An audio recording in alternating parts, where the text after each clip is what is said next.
இன்றைய தன்னம்பிக்கை பகுதியிலே நாம் எல்லோரும் நம்மளுடைய வீட்டிலே இந்த கரையான் என்ற ஒன்றை பார்த்திருப்போம். கரையான் என்பது லைட்டா மிதிச்சாவே அது செத்து போயிறக்கூடிய ஒரு சின்ன ஒரு பூச்சி. ஒரு சின்ன ஒரு ஊறக்கூடிய ஒரு உயிரினம். அந்த கரையான் என்ன பண்ணும் அப்படின்னு பார்த்தோன்னா, ஒரு பெரிய மரம் பயன்படுத்தாம ஒரு இடத்துல மண்ணுல அந்த மரம் கிடக்குன்னு வச்சுக்கங்களேன். அந்த மரத்த வெட்டணும் அப்படின்னா, ஒரு 5, 6 பேர் சேர்ந்து அத ஒரு கோடாரியால வச்சு வெட்டுனா கூட, அவ்வளவு கஷ்டமான ஒரு வெட்ட முடியாத ஒரு சூழல்ல இருக்கக்கூடிய ஒரு மரத்த கூட, நம்ம பயன்படுத்தாம அந்த ஒரு மண்ணுல போட்டுட்டோம் அப்படின்னா, அந்த கரையான் என்ன பண்ணும் அப்படின்னா, அத மெல்ல, மெல்ல, மெல்ல, மெல்ல அரிச்சு, அத வெறும் தூள் தூளா பொடி பொடியா ஆக்கிரும். அப்ப அவ்வளவு பெரிய ஒரு ஸ்ட்ராங்கா இருக்கக்கூடிய மரத்தையே, ஒரு சின்ன ஒரு ஊறக்கூடிய ஒரு மிதிச்சா கூட, கையில தொட்டா கூட அது அமுக்குனா கூட செத்து போயிரும். அப்படி இருக்கக்கூடிய ஒரு சின்ன கரையான், அப்படி பெரிய வலுவா இருக்கக்கூடிய பெரிய பெரிய மரங்களையே அது சிதைச்சு, அத பொடி பொடியா ஆக்கக்கூடிய சூழல் அந்த கரையானுக்கு இருக்கு அப்படின்னா, அந்த கரையானுடைய இயல்பு தான். அது மாரிக்கே நம்மட்டயும் அதே போலயே இயல்பு நம்மட்ட இருக்குது. ஆனா, அந்த இயல்பை யாரும் பயன்படுத்துறது கிடையாது. நம்மளுடைய இயல்பை யாரும் நம்ம கண்டறிஞ்சு, அத பயன்படுத்தி, அத நம்ம எந்த வாழ்க்கையினுடைய எந்த நோக்கத்திற்காக நாம் அதை முன்னெடுத்து செல்கின்றோமோ, அந்த முன்னெடுத்து செல்கின்ற விஷயத்துல நம்ம கான்சன்ட்ரேட் பண்றதில்ல. அதுதான் நம்மளுக்கு பிரச்சனை. சோ, அதனால கரையான் எப்படி ஒரு சிறிய ஒரு ஒரு உயிரினமா இருந்தாலும் கூட, அது மிகப்பெரிய ஒரு பணியை பெரிய ஒரு மரத்தை சிதைக்கக்கூடிய அந்த ஆற்றல் பெற்றிருக்கின்றதோ, அதுபோல நீங்கள் ஒவ்வொருவரிடமும் ஒரு விதமான ஆற்றல் இருக்கின்றது. அந்த ஆற்றலை இனம் கண்டு எதிர் வருகின்ற தேர்விலே நாம் சிறப்பாக நம்மளுடைய தேர்விலே வெற்றி பெறுவதற்கான ஒரு வாய்ப்பை நீங்கள் இந்த நேரத்தில் உருவாக்கிக் கொள்ள வேண்டும் என்று இந்த தன்னம்பிக்கை பகுதியை நிறைவு செய்துவிட்டு, நேற்றைய தினம் நாம் யூனிட் 1ல இருக்கக்கூடிய தொடக்க பகுதிகளான பிசிக்கல் எஜுகேஷன் உடைய மீனிங், அதாவது உடற்கல்வியினுடைய பொருள், அதை தொடர்ந்து உடற்கல்வியினுடைய வரையறைகள், வெவ்வேறு பெருமக்கள், உடற்கல்வியாளர்கள், தத்துவ ஞானிகள் உடற்கல்விக்கு வழங்கிய கூற்றுக்களை நாம் பார்த்தோம். அதிலே இருக்கக்கூடிய ஒவ்வொரு சிறப்பு தன்மைகளையும் நாம் நேற்றைய தினம் பார்த்தோம். அதைத் தொடர்ந்து பிசிக்கல் கல்ச்சர், பிசிக்கல் ட்ரெய்னிங் என்று சொல்லக்கூடிய பகுதியை நாம் பார்த்தோம். இன்றைய தினம் நாம் முக்கியமா aim of physical education and objectives of physical education இந்த 2யும் நாம் இன்றைய தினம் பார்க்க இருக்கிறோம். அதாவது எய்ம் என்பது நோக்கம், அப்ஜெக்டிவ்ஸ் அப்படின்றது குறிக்கோள். இந்த 2க்கும் ஒண்ணுக்கும் ஒண்ணு தொடர்பு இருக்கின்றது. இப்ப உங்களுக்கு தேர்வுல என்ன இன்னைக்கு இப்ப நீங்க எக்ஸாமினேஷன் இந்த கிளாஸ் அட்டெண்ட் பண்ணிக்கிட்டு இருக்கீங்க அப்படின்னா, உங்களுக்கு என்ன நோக்கம் அப்படின்னு நீங்க எந்த நோக்கத்தோடு வந்திருக்கீங்க? உங்களுக்கு எய்ம் என்ன அப்படின்னா, சிறப்பாசிரியர் தேர்வுல நம்ம அதிகமான மதிப்பெண் பெற்று நம்ம அரசு பணி பெற வேண்டும் என்ற ஒரே ஒரு நோக்கம் தான். எப்பொழுதுமே எய்ம் சிங்குலர் தான். ஆனா, அந்த அந்த தேர்வுல வெற்றி பெறுவதற்கு நீங்க என்னெல்லாம் செய்ய வேண்டியது இருக்குது அப்படின்னு பார்த்தோம்னா, அந்த தேர்வுக்கான பாடத்திட்டத்தை தேடி எடுப்பது, அந்த பாடத்திட்டங்களை தொடர்ந்து படிப்பது, அந்த பாடத்திட்டங்களுக்கு தொடர்புடைய வினாக்களை படிப்பது, தேர்வு எழுதி பார்ப்பது, தினந்தோறும் மனப்பாடம் செய்வது, இப்படி ஒவ்வொன்றாக செய்து அந்த எய்ம நம்ம நிறைவேற்றணும். அப்ப எய்ம் என்பது ஒன்று. ஆனால் அந்த எய்மை அடைவதற்கான பல்வேறு விதமான முயற்சிகளை நாம் எடுப்பது என்பது அதுதான் அப்ஜெக்டிவ்ஸ் அப்படின்னு நம்ம சொல்லக்கூடியது. இந்த பொருள முதல்ல புரிஞ்சுக்கங்க. ஏன்னா எய்ம்ன்றது சிங்குலர், அப்ஜெக்டிவ்ஸ்ன்றது ப்ளூரல். அப்ப உடற்கல்வியினுடைய நோக்கம் அப்படின்னா என்ன அப்படின்னா, wholesome development, total development, optimum development. அப்ப ஹோல்சம் டெவலப்மென்ட்னா எத ஹோல்சம் டெவலப்மென்ட்? யார? ஏன்னா ஏற்கனவே நேற்றைய வகுப்புல பார்க்கும்போது இந்த பிசிக்கல் அப்படின்ற டிக்ஷனரி வேர்டு எதை டினோட் பண்ணுது அப்படின்னா, இட் டினோட் தி பாடி, உடலை குறிக்கின்றது. அப்ப உடலை குறிக்கிறது என்றால், உடலை மட்டும் வைத்து நீங்கள் விடையை தேர்ந்தெடுக்க கூடாது என்பதற்கான விடையோடு சார்ந்து மனம், மனதோடு சார்ந்து ஆத்மா என்ற இந்த 3 நிலைகளையும் நாம் வைத்துக்கொண்டு, அதோடு ஏற்கனவே நாம் உடற்கல்விக்கு படிக்கின்ற பொழுது physical, mental, social, spiritual, emotional என்று சொல்கிறோம் பார்த்தீங்களா? இது எல்லாமும் ஒரு பிசிக்கல் எஜுகேஷன் மூலமாக உங்களுக்கு டெவலப் ஆகுது. அப்ப ஒரு மனிதன் என்பவன் உடல் மட்டும் டெவலப்மெண்ட் ஆகக்கூடாது. அவனுக்கு மன வளர்ச்சி பெறணும், சமூக வளர்ச்சி பெறணும். ஏன்னா அவன் சமூகத்தோடு தொடர்பு கொள்கிறான். அப்ப சமூகத்தோடு தொடர்பு கொள்கின்ற பொழுது, சமூகத்தோடு இணக்கமாக கோஆர்டினேட் பண்ணக்கூடிய, ஒருங்கிணைந்து போகக்கூடிய ஆற்றல் அவனுக்கு கிடைக்கணும். அடுத்து எமோஷனல் குவாலிட்டி, எமோஷனல் தன்மை. அதாவது வந்து மன எழுச்சியினுடைய வேறுபட்டு வெவ்வேறு சூழ்நிலைகள்ல ஒவ்வொரு மனிதர்களும் துக்கத்தை வெளிப்படுத்துவார்கள், இன்பத்தை வெளிப்படுத்துவார்கள், ஆங்சைட்டி வெளிப்படுத்துவார்கள், அக்ரஷன் வெளிப்படுத்துவாங்க. இப்படி வெவ்வேறு விதமான மன எழுச்சிகளில் நாம் வாழ்கின்றோம். அதை எப்படி முறையாக கையாள்வது? இதெல்லாம் அவனுக்கு அந்த மனிதனுக்கு வளர்ந்திருக்கணும். அடுத்து ஸ்பிரிச்சுவல் டெவலப்மெண்ட் அப்படின்னா, ஸ்பிரிச்சுவல் டெவலப்மெண்ட் அப்படின்னா என்னன்னா, ஒவ்வொருத்தவங்களும் அவங்கவங்கள நம்ம ரியலைஸ் பண்ணணும். நம்மட்ட என்ன ஆற்றல் இருக்கிறது? நாம் யாரு? அப்படின்ற அந்த தன்மை வந்துச்சு அப்படின்னா தான், இது எல்லாமே சேர்ந்த ஒருங்கிணைந்த தன்மைக்கு தான் பேரு என்ன சொல்றோம் அப்படின்னா, ஹோல்சம் டெவலப்மெண்ட். நல்லா கவனிங்க. இந்த இடத்துல ஹோல்சம் டெவலப்மெண்ட் அப்படின்னா, not only the physical, it indicate the mental, social, spiritual and emotional. So எல்லா குவாலிட்டியும் உள்ள இருக்கிறதுக்கு பேர் தான் என்னது? Wholesome development. ஸோ இப்போ அதாவது மனிதனை முழுமையான வளர்ச்சி பெற வைப்பது. அதுக்கு இன்னொன்னு என்ன சொல்லியிருக்கான் பாருங்க. The aim of physical education is the optimum and wholesome development of human personality for complete living. Complete living அப்படின்றது முழுமையான வாழ்க்கை. ஒரு முழுமையான நலவாழ்வு வாழ்வதற்கு ஒரு மனிதனுடைய ஆளுமை, ஹியூமன் பர்சனாலிட்டி மீன்ஸ் மனித ஆளுமை. இந்த மனித ஆளுமையே முழுமையாக டெவலப் பண்றது. அப்ப மனித ஆளுமை என்பது ஏதோ ஒரு பர்ட்டிகுலர் ஃபேக்டர் கிடையாது. It is combined of more then 2 or 3 and 4 factors. So இந்த இடத்துல ஆப்டிமம் அப்படின்னா என்ன சொல்லுது அப்படின்னா, ஆப்டிமம் மீன்ஸ் மேக்சிமம். அதாவது 100 வச்சுட்டோம் அப்படின்னா அந்த 100ல 0.1 0.2 குறைங்க. 99.9.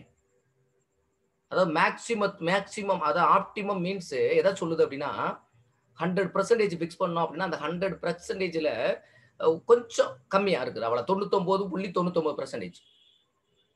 So just below the maximum. Maximum means is 100. So இதுதான் இந்த கான்செப்டை நீங்க அண்டர்ஸ்டாண்ட் பண்ணிக்கணும்.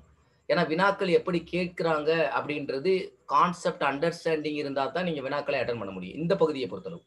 அதாவது நான் நேற்றைய தினம் நடத்துறதுல இருந்து பிசிக்கல் கல்ச்சரை விட்டுட்டு மற்ற எல்லா பகுதிகளுமே நீங்க என்ன பண்ணணும் அப்படின்னு பார்த்தோன்னா, கொஞ்சம் கான்செப்டை புரிஞ்சுக்கணும். ஏன்னா ஒவ்வொரு விதமான ஆதர்ஸும் ஒவ்வொரு விதமான புத்தகத்திலையும் ஒவ்வொரு விதமான கான்செப்ட் கொடுத்துருக்காங்க. அதனால அந்த புக் நம்மளுக்கு கொஸ்டின் பேப்பர் செட்டர்ஸ் எதை ரெஃபர் பண்றாங்க அப்படின்னு நம்மளால சொல்ல முடியாது. அதனால நம்ம இந்த கான்செப்ட், அதாவது இந்த கான்செப்டை விட்டு கொஸ்டின் வெளியில வராது. இப்ப நீங்க வந்து எய்ம் அப்படின்னா ஒன்று சிங்குலர். அது எனக்கு எக்ஸாமினேஷன்ல பாஸ் பண்ணணும். எக்ஸாமினேஷன்ல பாஸ் பண்ண நம்ம சும்மா உட்கார்ந்துருந்தா போதுமா? ஒண்ணுமே செய்ய முடியாது. பாஸ் பண்ண முடியாது. படிக்கணும், எக்ஸாம் எழுதணும், டெய்லி உட்கார்ந்து மனப்பாடம் பண்ணணும், டெய்லி கிளாஸ் அட்டன் பண்ணணும். அப்ப இதெல்லாம் அப்ஜெக்டிவ்ஸ். அதுக்கு அதான் கீழே கொடுத்துருக்கு பாருங்க தமிழ்ல ஸ்டூடெண்ட்ஸ். உடற்கல்வியினுடைய நோக்கம் முழுமையான வாழ்க்கைக்கு மனிதனுடைய ஆளுமையை, அந்த ஆளுமை என்பது பர்சனாலிட்டி, உகந்த மற்றும் ஆரோக்கியமான வளர்ச்சிக்கு உதவி செய்வது. ஆனா இந்த இடத்துல நீங்க தமிழ்ல பாக்குறதை விட ஆங்கிலம் தான் முக்கியம். இந்த உடற்கல்வியினுடைய எய்ம்லையோ அப்ஜெக்டிவ்ஸ்லயோ ஏதாவது ஒரு கொஸ்டின் கேட்டு அந்த கொஸ்டினுக்கு கீழே ஆப்டிமம் அப்படின்ற ஒரு வார்த்தை கொடுத்துருந்தாங்க அப்படின்னா, கண்ணை மூடிக்கிட்டு நீங்க ஆப்டிமம்ன்றதே ஆன்சர் எடுத்தா போதும். அந்த இடத்துல நீங்க வேற எதையும் நீங்க ஆன்சர் எடுக்க வேணாம். ஏன்னா ஆப்டிமம்ன்றது மேக்சிமத்துக்கு கொஞ்சம் ஜஸ்ட் பிலோ, அவ்வளவுதான். சோ இப்ப உங்களுக்கு எல்லாத்துக்கும் எய்ம் அப்படின்றது புரிஞ்சிருச்சா? எய்ம் மீன்ஸ் ஒரே சிங்குலர், ஒரே ஒரு விஷயத்தை மட்டும் தான் பேசணும். அந்த ஒரு விஷயம் அப்படின்றது என்ன அப்படின்னா, பிசிக்கல் எஜுகேஷனுடைய எய்ம் என்பது மனிதனை முழுமையான ஆளுமை உடைய தன்மையில் மாற்ற வேண்டும். அதான் ஹோல்சம் டெவலப்மெண்ட். அந்த முழுமை என்பது எதுலாம் இருக்குது அப்படின்னா, பிசிக்கல் இருக்கு, மென்டல் இருக்கு, சோசியல் இருக்கு, ஸ்பிரிச்சுவல் இருக்கு, எமோஷனல் குவாலிட்டிஸ் இருக்கு. புரிஞ்சிருச்சா? ஓகே. இப்ப இந்த எய்ம் புரிஞ்சிருச்சு அப்படின்னா உங்க சாட் பாக்ஸ்ல நீங்க ஒய் அப்படின்ற லெட்டர் மட்டும் நீங்க போடலாம்.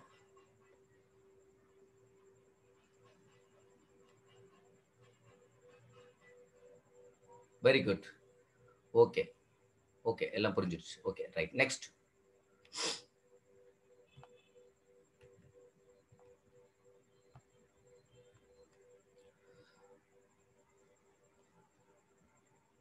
இப்ப அகைன் சேம் ஸ்லைடு தான். அது சொன்ன விஷயம் தான். நான் திரும்ப திரும்ப ஏன் ஒரு தடவைக்கு நான் ஒரே விஷயத்த நான் 3, 4 தடவ உங்களுக்கு சொல்றேன் அப்படின்னா, ஒரு தடவ சொல்றது வந்து உங்களுக்கு உடனே மனசுல பதியாது. அதனால தான் நான் வந்து கூட ஒரு 3, 4 தடவ நான் உங்களுக்கு சொல்லும்போது உங்களுக்கு மனசுல பதியும் அப்படின்ற அடிப்படையில தான் நான் ஒரு விஷயத்த திரும்ப திரும்ப சொல்லிட்டே இருக்கிறேன். ஸோ உடற்கல்வியினுடைய நோக்கம் என்பது இங்க என்ன குடுத்திருக்கான் பாருங்க. உடற்கல்வியின் நோக்கமானது மனிதர்களது ஆளுமையின் பெர்சனாலிட்டி முழு வளர்ச்சி. அதாவது முழுமையான ஆளுமையை கொடுப்பது.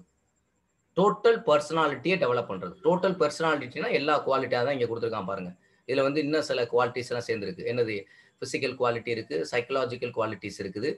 ஸோ சைக்காலஜிக்கல் குவாலிட்டீஸ்னா இட் இஸ் மென்டல் குவாலிட்டீஸ்ன்னு அர்த்தம். பிசிக்கல், மென்டல்னு அர்த்தம். ஸோ இந்த சைக்காலஜின்னு சொல்லலாம், சைக்காலஜிக்கல் குவாலிட்டீஸ் சொல்லலாம், அல்லது மென்டல் குரோத் ஆர் மென்டல் டெவலப்மென்ட்னு சொல்லலாம். ஸோ அதுக்கடுத்து social development and spiritual development. So இதோட பார்த்தோம்னா என்விரான்மென்டலும் இதோட கம்பைன்ட் ஆயிருக்கு. ஸோ இது வந்து என்ன அப்படின்னா, இதுதான் வந்து அ அ நோக்கம் என்பது. அடுத்து நீங்க இனிமே நீங்க எந்த இடத்துல நீங்க நோக்கத்த பத்தி நீங்க எடுத்து நோட்ஸ் எடுத்து பார்த்தாலும், நான் இப்ப சொன்ன என்ன கான்செப்ட் சொல்லியிருக்கனோ, இந்த கான்செப்ட் பேஸ்ல தான் அது எல்லாமே இருக்கும். இப்ப சில பேர் இதுக்கு டெஃபினிஷன் குடுக்குறாங்க. J F. Williams, according to J F. Williams, physical education should aim என்ன எய்ம் சொல்றான்? To provide skilled leadership, adequate facilities and ample time of the individual and the group to participate in the activities that are physically wholesome, mentally stimulating and socially sound. அதாவது இந்த இடத்துல first point மட்டும் பாருங்க. To provide skilled leadership. அதாவது to provide skilled leadership அப்படின்னா அந்த skilled leadership quality யாருக்கு இருக்கும்? நல்ல பர்சனாலிட்டி, நல்ல ஆளுமை தன்மை. இந்த ஆளுமை அப்படின்றது என்ன அப்படின்னா, சூழலுக்கு தகுந்தால் போல் சரியா நடக்கிறான் பாத்தீங்களா? அதாவது பல டெஃபினிஷன் ஆளுமைக்கு இருக்கு. ஆளுமை அப்படின்றதுக்கு பெர்சனாலிட்டி அப்படின்றது அந்த வார்த்தை வந்து லத்தீன் வேர்ட்ல இருந்து எடுக்கப்பட்டது. பெர்சனோ அப்படின்னாவே முகமூடின்னு அர்த்தம். பெர்சனோ அப்படின்னா ஒரு வேர்டு. அந்த பெர்சனோன்ற வார்த்தைக்கு என்ன? முகமூடி. முகமூடி என்பது எல்லோருமே நம்ம வந்து வெளியில பார்க்கறதுக்கு நடிப்போம். ஆனா உள்ள ஒண்ணு மனசுல வச்சிருப்போம். எப்படி ஷேக்ஸ்பியர் வந்து உலக ஒரு நாடக மேடைன்னு சொன்னார் பாத்தீங்களா? எல்லாருமே இந்த உலகத்துல உள்ள எல்லாருமே வந்து வந்து முகமூடி அணிஞ்சு தான் இருக்காங்க. உண்மையிலே ரியல் ஃபேக்டர யாரும் வெளிப்படுத்த மாட்டாங்க. ஸோ அப்ப இந்த இடத்துல to provide the skilled leadership அப்படின்னா ஒரு நல்ல ஸ்கில்டு லீடர்ஷிப் ஒருத்தனுக்கு வரணும் அப்படின்னா, அவனுக்கு என்னெல்லாம் இருக்கணும் அப்படின்னா, ஸோ அவனுக்கு இது வந்து இதுக்கு கீழ இதுக்கடுத்து வரக்கூடியது ஃபுல்லா இந்த ஸ்கில்டு லீடர்ஷிப்ப டெவலப் பண்றதுக்காக, நீங்க அவனுக்கு என்னென்னலாம் குடுக்கணும்? எப்படி ஆடிகுவேட் ஃபெசிலிட்டீஸ் குடுக்கணும்? எப்படி பிசிக்கல் எஜுகேஷன் ஆக்டிவிட்டீஸ்ல நீங்க இன்வால்வ்மென்ட் பண்ண வைக்கணும்? அப்படின்றது இந்த பாயிண்ட். ஆனா இந்த இடத்துல ஒரே பாயிண்ட்ல முடிஞ்சிச்சு என்ன? To provide skilled leadership. So அது வில்லியம் சொல்றாரு. சரியா? அடுத்து நெக்ஸ்ட் பாயிண்ட் அதே வில்லியம்ஸ் கூற்றுப்படி தமிழ்ல என்னன்னா, வில்லியம்ஸ் கூற்றுப்படி உடற்கல்வி திறமையான தலைமை, போதுமான வசதிகள் மற்றும் உடல் மற்றும் ஆரோக்கியமான மனரீதியான தூண்டுதல் மற்றும் சமூக ரீதியாக சிறந்த செயல்பாடுகளில் பங்கேற்க தனிநபருக்கும் குழுக்களுக்கும் போதுமான நேரத்தை வழங்குவதை நோக்கமாக கொள்ள வேண்டும். அப்போ ஒரு திறமையான ஒரு ஒரு தலைமைய, ஒரு லீடர்ஷிப் குவாலிட்டிய நம்ம டெவலப் பண்றதுக்கு அவங்களுக்கு அது வந்து திறமையான லீடர்ஷிப் அப்படின்றது அவன உடல் ரீதியா, மன ரீதியா, சமூக ரீதியாக அது இண்டிவிஜுவலா இருக்கட்டும், இல்ல ஒரு குரூப்பா இருக்கட்டும், அவங்களுக்கு குடுக்கக்கூடியது பாயிண்ட். ஆனா நல்லா தெரிஞ்சுங்கப்பா, எய்ம் அப்படின்னா சும்மா ஒரே விஷயம் தான். இது வந்து என்னன்னா, பல இடத்துல பல பேரு பல விஷயமா சொன்னாலும் கூட எக்ஸாமினேஷன் பாயிண்ட் ஆஃப் வியூ நக்சலா என்ன அப்படின்னு பார்த்தோம்னா, எய்ம் அப்படின்னா wholesome development, optimum development of human personality. இதுதான்ப்பா கொஸ்டினுக்கு கேட்கக்கூடியது. நான் இத விரிவுபடுத்தி சொல்றதுக்காக சில விஷயங்கள சொல்லுவேன். ஆனா அதெல்லாம் நம்ம நினைவுல வச்சுக்கிற தேவையில்ல. அந்த ஹோல்சம் டெவலப்மென்ட்க்குள்ள அந்த டோட்டல் பெர்சனாலிட்டிக்குள்ள எல்லாமே இருக்கு. பிசிக்கல் இருக்கு, மென்டல் இருக்கு, சோசியல் இருக்கு, எமோஷனல் இருக்கு. அதெல்லாம் நீ அப்ஜெக்டிவ்ஸ்ல பிரிச்சு பிரிச்சு பார்ப்போம். சரியா? இந்த பாயிண்ட்ட மட்டும் நீங்க ஞாபகம் வச்சுக்கங்க. வேற எதுவும் குழப்ப வேணாம். ஆனா நான் சில பேரு சொல்லக்கூடியது எதுக்காக அப்படின்னா, ஒருவேளை அந்த டெஃபினிஷன குடுத்து யாரு சொன்னான்னு கேட்டா அப்படின்னா மட்டும், இந்த எய்ம் ஆஃப் பிசிக்கல் எஜுகேஷன் யாரு குடுத்தா அப்படின்னு பார்த்தா, the aim of physical education is the optimum development of the physically, socially, and mentally integrated and adjusted the individual through the guided instruction and participation in selected எதெல்லாம் select பண்ணாங்க total body sports rhythmic activity and gymnastic activity conducted according to the social and hygienic standard. இப்ப இந்த இடத்துல நீங்க எந்த point பார்க்காதீங்க, மேல மட்டும் பாருங்க. எய்ம் ஆஃப் பிசிக்கல் எஜுகேஷன் என்னன்னா சொல்லிருக்கான், த ஆப்டிமம் டெவலப்மெண்ட். அந்த ஆப்டிமம் டெவலப்மெண்ட்டுக்கு அடுத்து வரக்கூடிய வார்த்தை எல்லாமே நம்ம என்ன சொல்லிட்டோம், ஆப்டிமம் டெவலப்மெண்ட் டோட்டல் பர்சனாலிட்டினா அந்த 5 கேரக்டர் உள்ள இருக்குன்னு அர்த்தம். இத நீங்க இதுக்காக அவன் என்ன சொல்றான், கீழ சொல்றான் பாருங்க. அதுக்காக நீங்க இந்த இதெல்லாம் டெவலப் பண்றதுக்கு என்ன குடுக்கணும்னு சொல்றான் கீழ இந்த பாயிண்ட்ல. பாடி ஸ்போர்ட்ஸ், உடல் விளையாட்டுகள குடுக்கணும், ரிதமிக் ஆக்டிவிட்டீஸ் குடுக்கணும், ஜிம்னாஸ்டிக் குடுக்கணும். சோ இதெல்லாம் அப்ப இப்படி கொஸ்டின் ரிவர்ஸ்ல கேட்கலாம். என்ன கேட்கலாம் அப்படின்னா, பிசிக்கல் எஜுகேஷன் வந்து எய்ம அச்சீவ் பண்றதுக்கு அவனுடைய ஆப்டிமம் டெவலப்மெண்ட்ட கொண்டு வரதுக்கு நீங்க வந்து what type of activity you have to given அப்படின்னு கேட்டாங்க அப்படின்னா, so body sports, rhythmics, gymnastic activity conducted according to the social and hygienic standard. So சோசியலுடைய இதுக்கு ஏத்தாப்புல நம்ம அதை டெவலப் பண்ணணும் அப்படின்றது சொல்றாங்க. ஓகே. இது வந்து தமிழ்ல பார்த்திருக்கோம் அப்படின்னா, உடற்கல்வியினுடைய நோக்கம் உடல் ரீதியான, சமூக மற்றும் மன ரீதியாக ஒருங்கிணைந்த மற்றும் சரி செய்யப்பட்ட தனிநபரினுடைய வழிகாட்டுதல், அறிவுறுத்துதல் மற்றும் தேர்ந்தெடுக்கப்பட்ட மொத்த எதெல்லாம் சொல்றான், உடல் விளையாட்டு, தாள பயிற்சிகள், தாள பயிற்சினா ரிதமிக் ஆக்டிவிட்டி மற்றும் ஜிம்னாஸ்டிக் நடவடிக்கைகளில் சமூக மற்றும் சுகாதார தரங்களின்படி நடத்தப்படுகிறது. சோ இதுதான் வந்து புக் வால்டர்ஸ் அப்படின்றவரு அந்த உடற்கல்வியினுடைய நோக்கத்திற்கான ஒரு வரையறையை சொல்லியிருக்காரு. நெக்ஸ்ட் இப்ப நெக்ஸ்ட் அப்ஜெக்டிவ்ஸ் போயிட்டோம். இப்ப அப்ஜெக்டிவ்ஸ் அப்படின்னா அந்த ஹோல்சம் டெவலப்மெண்ட்டுக்குள்ள இருக்கக்கூடிய 5 விஷயம் இருக்கிறதுல அதை தனித்தனியா இப்ப பார்க்க போறோம். அவ்வளவுதான். ஒருத்தனை அதான் என்ன சொல்லிட்டான், ஹோல்சம் டெவலப்மெண்ட்னா என்ன சொல்லியிருக்கான், ஒருத்தனுடைய ஆளுமை என்பது அவனோட உடல் வளர்ச்சி இருக்கணும், மன வளர்ச்சி இருக்கணும், சமூக வளர்ச்சி இருக்கணும், எமோஷனல் வளர்ச்சி இருக்கணும், அடுத்து வந்து ஸ்பிரிச்சுவல் வளர்ச்சி. இந்த 5 வளர்ச்சி இருக்குன்றான். இப்ப அந்த 5 வளர்ச்சிக்கான ஆக்டிவிட்டி கொடுக்கணும். பிசிக்கல் வளர்ச்சிக்கு என்ன பயிற்சி கொடுக்க போறோம்? பிசிக்கல் வளர்ச்சினா அதுல நியூரோ மஸ்குலர் எக்ஸசைஸ் இருக்குது, மஸ்குலர் டெவலப்மெண்ட் இருக்குது. சோ அது மாதிரிக்கே வந்து டெவலப்மெண்ட், அதுக்காக நம்ம என்ன பயிற்சி கொடுக்க போறோம்? இது மென்டல் டெவலப்மெண்ட்னா மென்டல் டெவலப்மெண்ட் எப்படி பிசிக்கல் எஜுகேஷனோட தொடர்பு இருக்குது? சோசியல் டெவலப்மெண்ட்னா ஒரு கேம் விளையாடுறதுன்னா ஒரு கேம்ல வந்து ஃபுட்பால் அப்படின்னா 11 பேர் விளையாடுறான் அப்படின்னா 11 பேர் உள்ள விளையாடுனா 11 பேரும் ஒண்ணுக்கு ஒண்ணு கோஆர்டினேட் பண்ணி விளையாட முடியும். தனித்தனியா விளையாட முடியாது. அது இண்டிவிஜுவல் ஸ்போர்ட்ஸ் கிடையாது. சோ அப்போ வந்து கோஆர்டினேஷன் ரொம்ப முக்கியமான விஷயம். ஒருத்தன் இன்னொருத்தனோட அட்ஜஸ்ட் பண்ணி தான் விளையாட முடியும். சோ அப்போ வந்து அப்ஜெக்டிவ்ஸ்ல பார்த்தோம்னா நீங்க நிறைய பிசிக்கல் எஜுகேஷன் புக்ல உங்க எம்பி8ல படிச்சதோ, பிபி8ல படிச்சதோ மற்ற எல்லா புத்தகத்தையும் நிறைய எடுத்து பஜார் கைடு எல்லாத்தையும் எடுத்து பாருங்க. அப்ஜெக்டிவ்ஸ்ல கிட்டத்தட்ட ஒரு 7 அப்ஜெக்டிவ்ஸ் 8 அப்ஜெக்டிவ்ஸ் கொடுத்திருப்பான். இந்த 7, 8 அப்ஜெக்டிவ்ஸ்லயுமே எதெல்லாம் வரும் அப்படின்னு நான் சொல்றேன் பாருங்களேன். ஃபர்ஸ்ட் இந்த 5 வந்துரும். மாறி மாறி வரும். ஒருத்தர் இந்த நாள சொல்லிப்பாரு, இன்னொருத்தர் அந்த நாள சொல்லிப்பாரு, இன்னொருத்தர் ஒண்ணு சொல்லிப்பாரு. அந்த 5 வந்துருச்சு முதல்ல. என்ன சொல்லிட்டோம்? ஃபர்ஸ்ட் 5ல என்ன சொல்லிருக்கோம்? Physical, mental, social, spiritual, emotional. அதுக்கடுத்து நியூரோ மஸ்குலர் கோஆர்டினேஷன்ஸ் பத்தி ஒருத்தர் பேசுவாரு. ஒருத்தர் வந்து மஸ்குலர் டெவலப்மெண்ட்ட பத்தி பேசுவாரு. ஒருத்தர் வந்து நரம்புகளுடைய வளர்ச்சியை பத்தி பேசுவாரு. தனித்தனியாவும் பேசுவாங்க, ஒண்ணாவும் பேசுவாங்க. சோ இப்படி ஒவ்வொருத்தவங்களும் ஒரு விஷயத்த வந்து அதோட சேர்த்து சொல்றாங்க. சில பேர் இன்டெலெக்சுவல் அண்ட் இன்டர்பிரட்டிவ் டெவலப்மெண்ட் சொல்லுவாங்க. அறிவார்ந்த வாற்றல். அது மென்டல் பவருக்குள்ளே உள்ள வந்துரும். மென்டல் வளர்ச்சின்னு அவங்க சொல்லாம, அதை இன்டெலெக்சுவல் டெவலப்மெண்ட் சில பேர் சொல்லுவாங்க. சோ இவ்வளவுதான் வேரியேஷன்ஸ் இருக்கும். நீங்க பாருங்க, இப்ப நம்ம இதுல ஒரு 4, 5 முக்கியமான அப்ஜெக்டிவ்ஸ பார்க்க போறோம். அதுல வந்து பாருங்க, இதெல்லாம் திரும்ப திரும்ப வரும் பாருங்க. இப்ப இதுல பாருங்க, ஃபர்ஸ்ட் வந்து நம்ம பிசிக்கல் டெவலப்மெண்ட்க்கு பதிலா இந்த இடத்துல என்ன சொல்றோம், பிசிக்கல்ல உள்ளது ஃபுல்லா என்ன ஆர்கன் தான் இருக்கு. சொல்லும்ல, மனிதனுடைய உடல்ன்றது ஒரு செல் உயிரினால் ஆக்கப்பட்டிருக்க செல்லு. ஒரே குணாதிசயங்களை கொண்ட செல்களுடைய தொகுப்புக்கு பேர் வந்து என்ன சொன்னோம், திசு அப்படின்னு சொன்னோம். ஒத்த குணாதிசயங்களை கொண்ட திசுக்களுக்கு தொகுப்புக்கு பேர் வந்து உறுப்புன்னு சொன்னோம். ஒத்த குணாதிசயங்களை கொண்ட உறுப்புகளினுடைய தொகுப்புக்கு வந்து சிஸ்டம் என்று சொன்னோம், மண்டலம் என்று சொன்னோம்.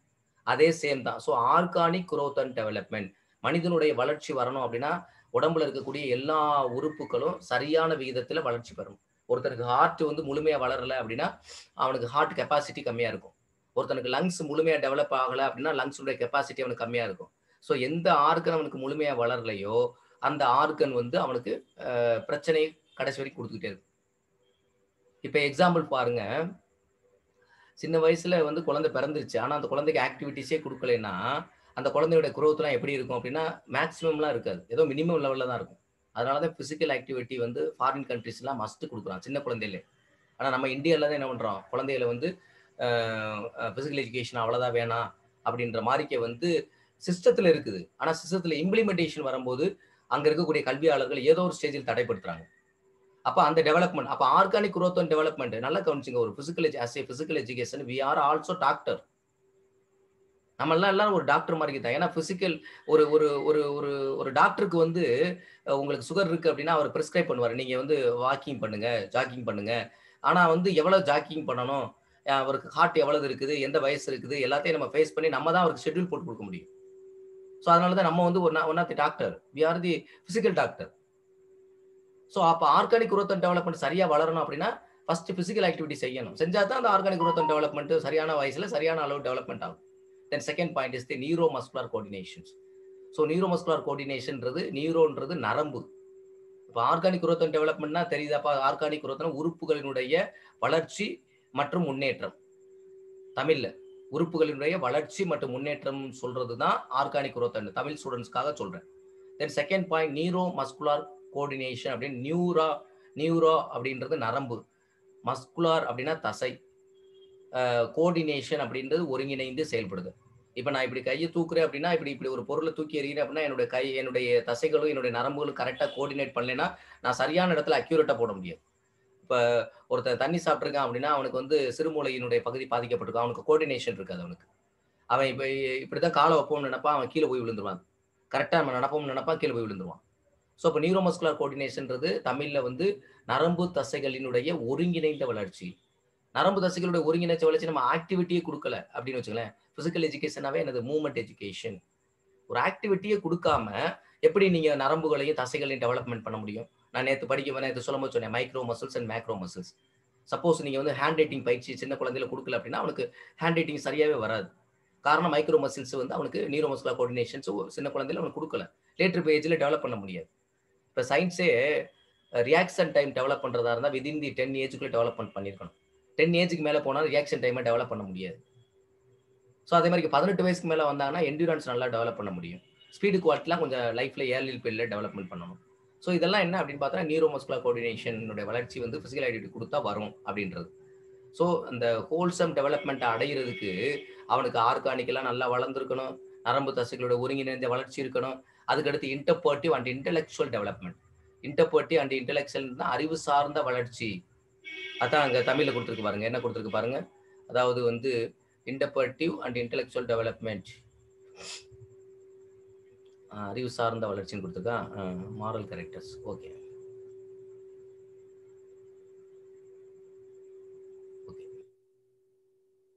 அறிவு சார்ந்த வளர்ச்சி.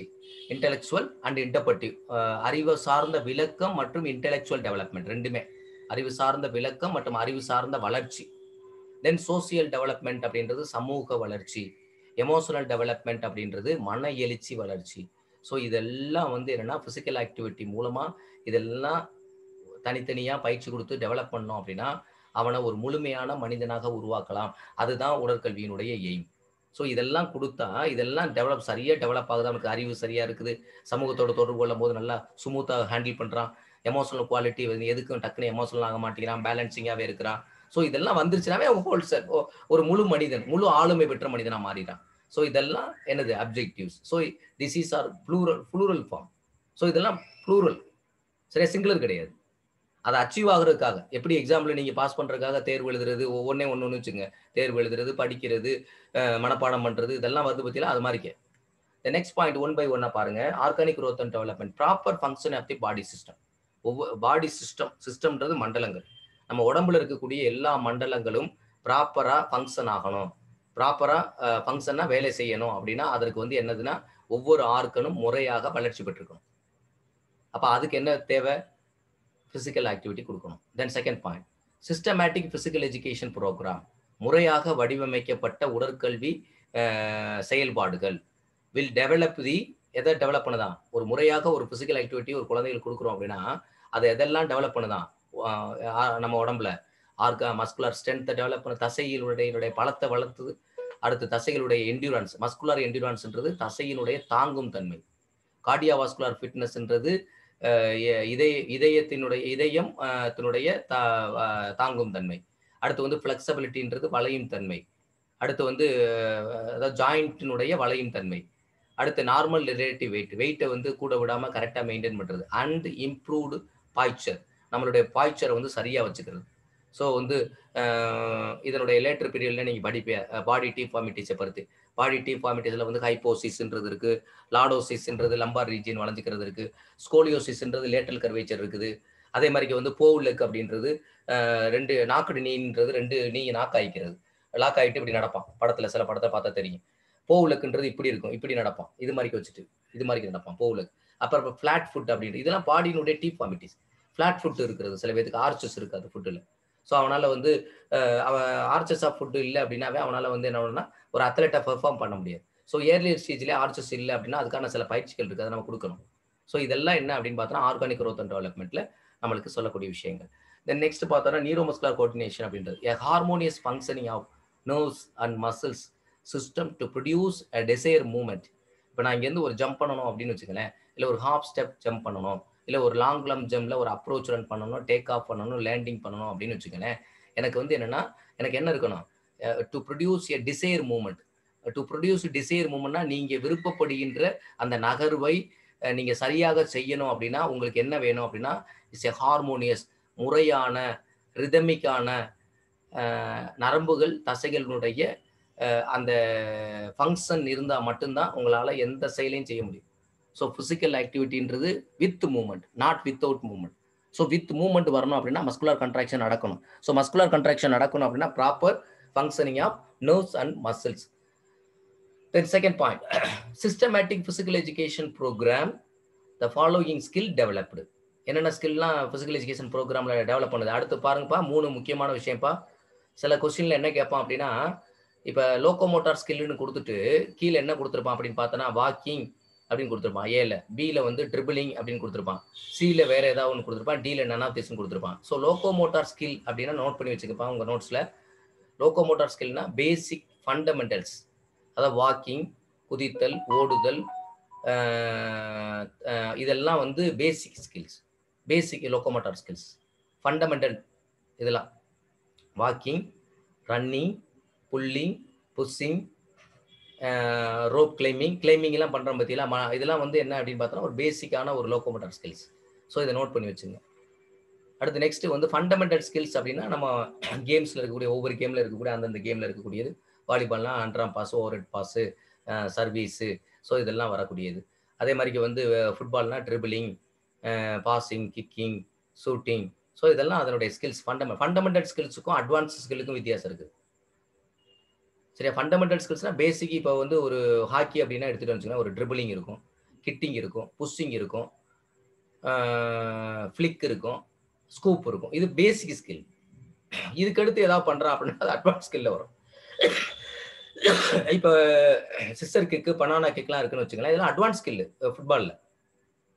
இப்போ சிஸ்டர் கிக் அப்படின்னா ஏறி பால் ஏரில் போய் கரெக்டாக வந்து அப்படியே கிக் பண்ணுவான்.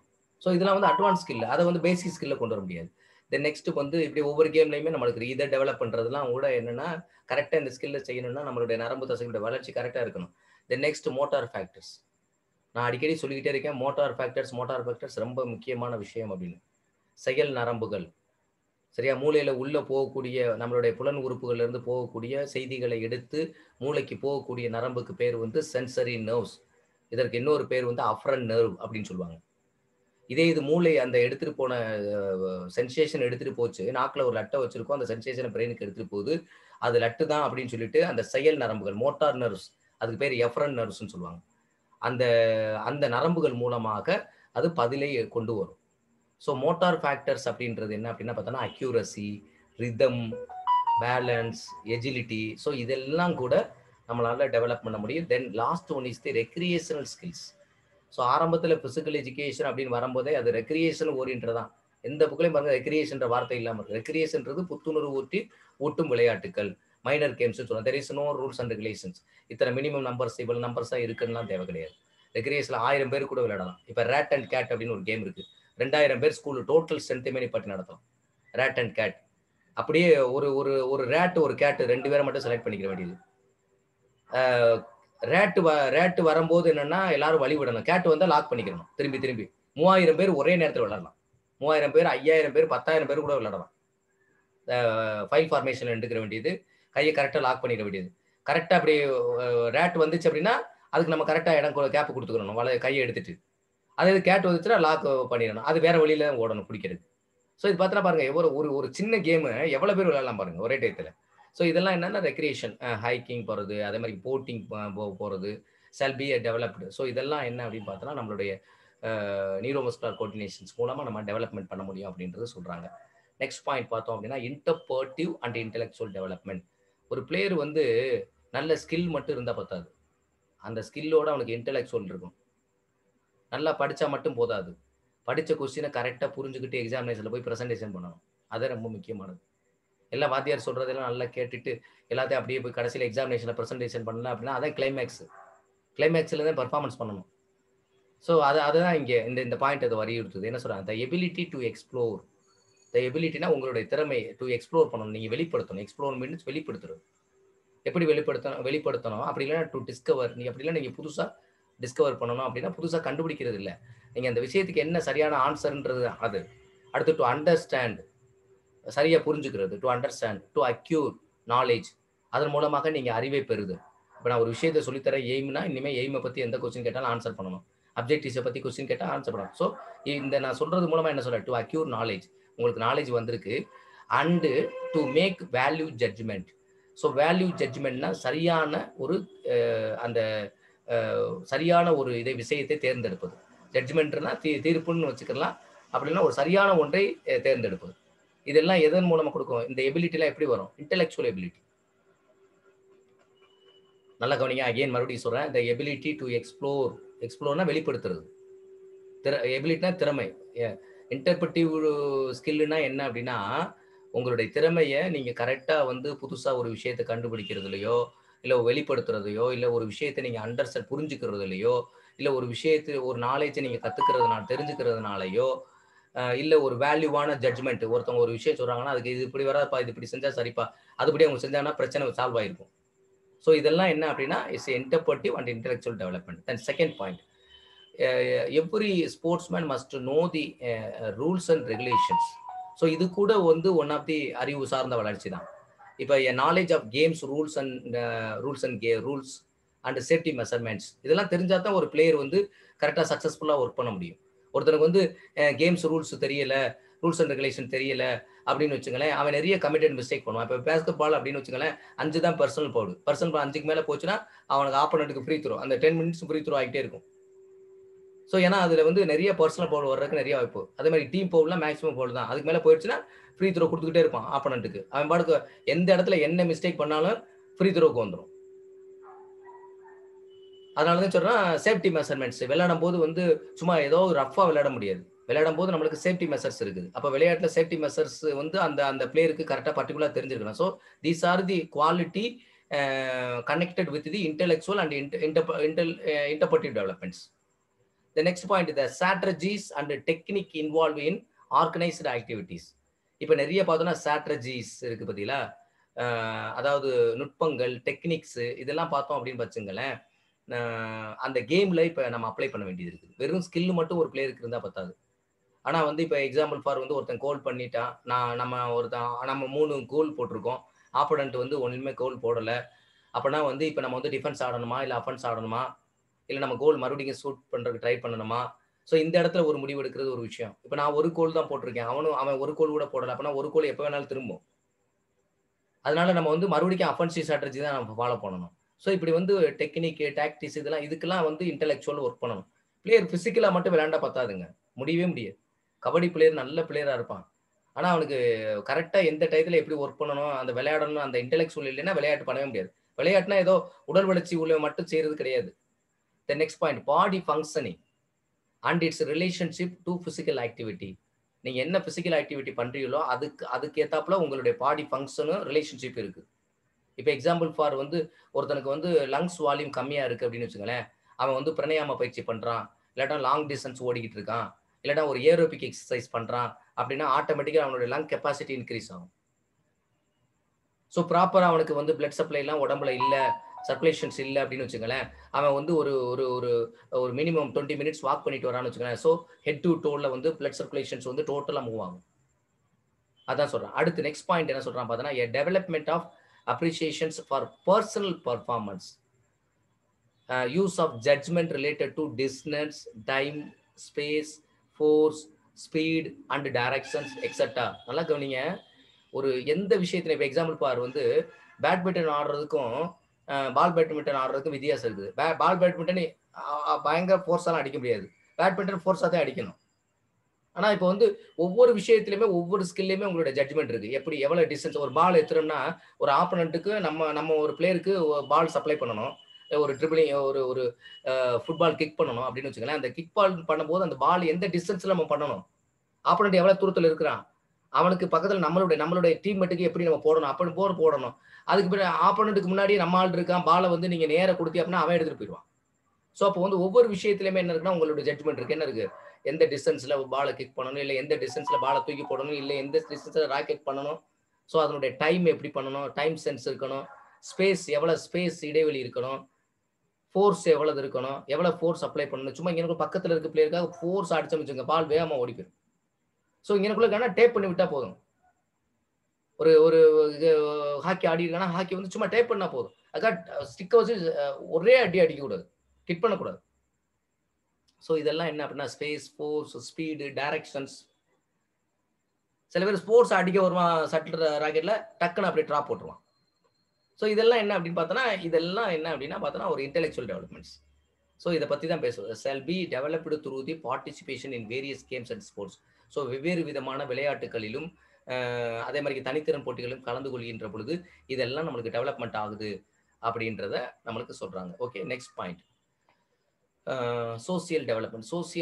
சோசியல் அப்படின்ற வார்த்தைக்கு என்ன அர்த்தம் வந்து 2 ஆர் மோர் பேர், நான் 2 பேருக்கு மேல ஒரு இடத்துல கூடி இருந்தாவே அதுக்கு பேர் வந்து சோசியல்னு அர்த்தம். இப்போ ஒரு 2 பேருக்கு மேல இருந்தாவே. அப்போ ஒருத்தவங்களோட அட்ஜஸ்ட் பண்ணி தான் போய் ஆகணும். ஒரு டீம்னா எல்லாம் நம்ம நினைச்சதே பண்ண முடியாது. இப்ப அது எப்படிலாம் டெவலப் ஆகுதுன்னு பாருங்களேன். And adjustment to both self. முதல்ல நம்மளுக்குள்ள நம்ம அட்ஜஸ்ட் ஆயிக்கணும். நான் ஒரு இடத்துக்கு மேட்ச் போனேன். எனக்கு நான் எப்பவுமே வீட்ல ஏசி ரூம்ல தான் தூங்குவேன். நான் வந்து இந்த சாப்பாடு தான் சாப்பிடுவேன். நீங்க வந்து நார்த் சைட்ல கூட்டிட்டு போய் எனக்கு சப்பாத்தி குடுக்குறீங்க. எனக்கு ரூம் சரியில்ல அப்படிலாம் சொல்ல முடியாது. So first you have to adjust himself. இப்ப எக்ஸாம்பிளா இங்கேருந்து ஒரு ஒலிம்பிக் நம்ம டீம் இந்தியா டீம் வெளியில போயிருக்கு அப்படின்னா, எனக்கு நான் இந்தியன் ஃபுட் குடுன்னு கேட்கக்கூடாது. அங்க என்ன இருக்கோ இங்க சாப்பிட்டுக்க வேண்டியதுதான். ஸோ அப்ப an adjustment of both self and others. நம்ம மட்டும் இல்ல. நம்மலாம் முதல்ல அட்ஜஸ்ட் பண்ணிக்கணும். And also others. மற்றவங்களே by an integrations of the individual to society and is environment. சமுதாயத்திலேயும் சரி, நாம் வாழக்கூடிய சூழ்நிலைகளையும் நம்மை நாம் தகவமைத்துக் கொள்ளுதல். அதற்கு ஏற்றால் போல் பிறரோடு நாம் வந்து ஒருங்கிணைந்து அவங்களோட கரெக்ட்டா போகக்கூடிய ஒரு நிலையை உருவாக்கும். இதுதான் ஒரு நல்ல விஷயம். அப்படி அடாப்ட் ஆகி போகலைன்னா, அங்க பிரச்சனை நடந்துகிட்டே இருக்கும். இப்போ ஒரு ஸ்கூல்ல ஒர்க் பண்றோம். எல்லா டீச்சரோட நான் ஒரு 10 டீச்சரோட சண்டைன்னு வச்சுங்களேன். 10 டீச்சரோட சண்டைன்னா, அந்த டீச்சர் எப்படித்தான் ஸ்கூல்ல மெஜாரிட்டி டைம் காலைல இருந்து சாயந்தரம் வரைக்கும் அங்கேயே தான் கிடக்கணும். சாயந்தரம் தான் ஸ்கூல விட்டு வீட்டுக்கு போவோம். அப்ப ஸ்கூலுக்கு வர்ற டைம்ல எவ்வளவு வருத்தமா இருக்கும் அவங்களுக்கு. அதனால யார்ட்டயும் சண்டை போடுறது, இது பண்றதெல்லாம் வச்சுக்கவே கூடாது. என்ன சரி ரைட் எல்லாம் சந்தோஷமா கை காமிச்சுட்டு போயிட்டே இருக்கணும். நம்ம பாட்டுக்கு பிடிச்சாலும் பிடிக்காட்டாலும். The ability to make judgment in a group situation. So the ability to make a judgment in ஒரு குரூப் ஒரு ஒரு ஒரு ஒரு குழு வந்து இருக்கும்போது அந்த குழு ஒரு முடிவு எடுக்கணும் அப்படின்னா, அந்த குழுவுல முடிவெடுக்கக்கூடிய ஒவ்வொருத்தவங்களும் வந்து ஜட்ஜ்மெண்ட் குடுப்பாங்க.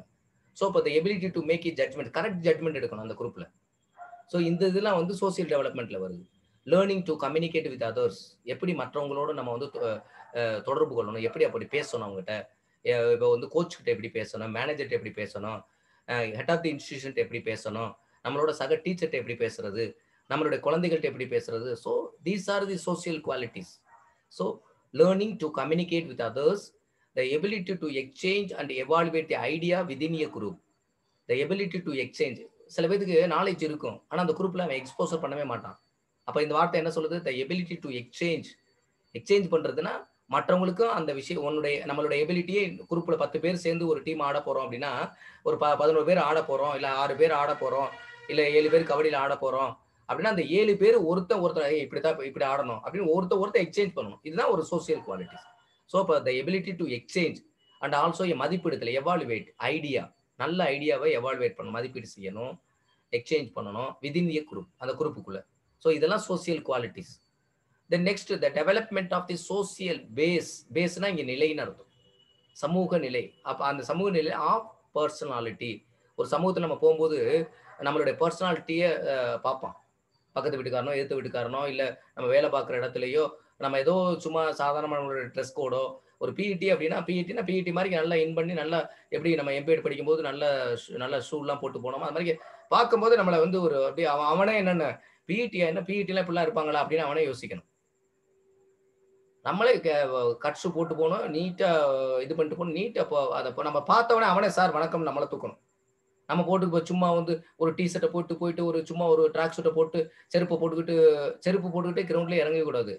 எங்க எம்பிஏட் படிக்கும்போதெல்லாம் சிவந்தி ஆத்துலலாம் செப்பல் போட்டு இறங்குனா பனிஷ்மென்ட் பயங்கர சிவியரா இருக்கும். அதுவும் கக்கூஸ் செருப்பு போட்டு போனோம்னா ரொம்ப குறைச்சு போச்சு. இந்த சாதா செப்பல் விக்கும் பாத்தீங்களா, அந்த செப்பல்லாம் போட்டே போகக்கூடாது. ஸோ அதனால வந்து நம்மளுடைய பெர்சனாலிட்டி நம்ம தான் சொல்லணும். அதான் சொல்றேன். என்ன சொல்றான்? The development of the social base. நீங்க அப்பனா தான் உங்கள பார்த்து தான் உங்க பிளேயர் உங்களுக்கு கட்டுப்பாடா இருப்பான். ஒரு கோச் வந்து சரியா வாய்ஸ் கரெக்ட்டா இல்ல, அவருக்கு வந்து பெர்சனாலிட்டி இல்ல அப்படின்னா, அவன் உங்க பேச்ச எப்படி கேட்பான்? So basis of personality, attitude நடத்தை, நம்மளுடைய நடத்தை, நம்மளுடைய வேல்யூஸ் அவங்களோட எப்படி ஃப்ரெண்ட்லி அப்ரோச்ல இருக்கோமா? எப்படி அப்ரோச் இருக்கும்? இன்னைக்கு இருக்கக்கூடிய ஸ்டூடண்ட்ஸ்லாம் அவன் வந்து நம்மளோட ஹையர் திங்கிங்ல இருக்கான். நீங்க ஒரு வார்த்தைய சொல்லும்போது அவன் நெட்ல அடிச்சு பார்த்துட்டே இருப்பான். இப்ப இதுல நான் பாடம் எடுத்துட்டு இருக்கேன் அப்படின்னா, நெட்ல உட்கார்ந்து ஒருத்தர் அடிச்சு பார்த்துட்டு இருப்பாரு. பிசிக்கல் எஜுகேஷன் அப்ஜெக்டிவ்ஸ் பத்தி சரியா அவர் பேசிட்டு இருக்காரா? சோ ஸ்டூடண்ட்ஸ் வந்து டீச்சர விட 100 மடங்கு பெட்டர்.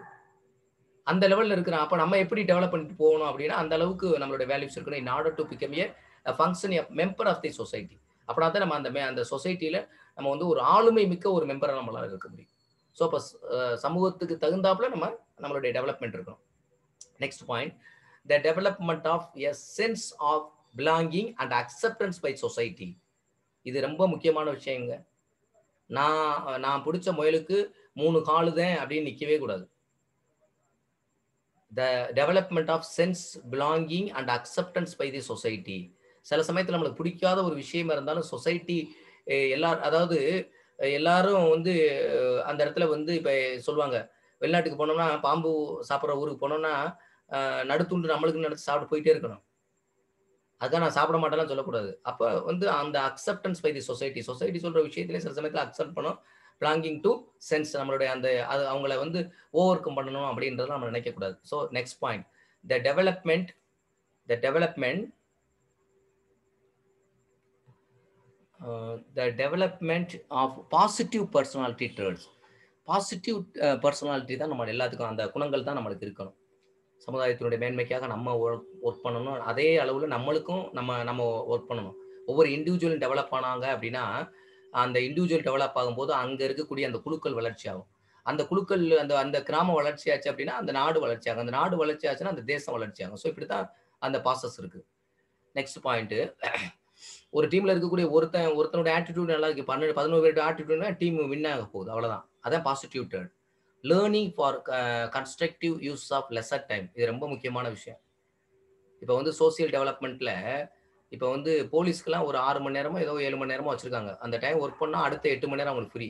டிரைவருக்கு அதே மாரிக்கு வந்து ஒரு குறிப்பிட்ட டைம் தான். இத்தன மணி நேரம் ஓட்டணும் வண்டி ஓட்டணும். அதுக்கு பின்னாடி அவரு ஃப்ரீ ஆயிருவாரு.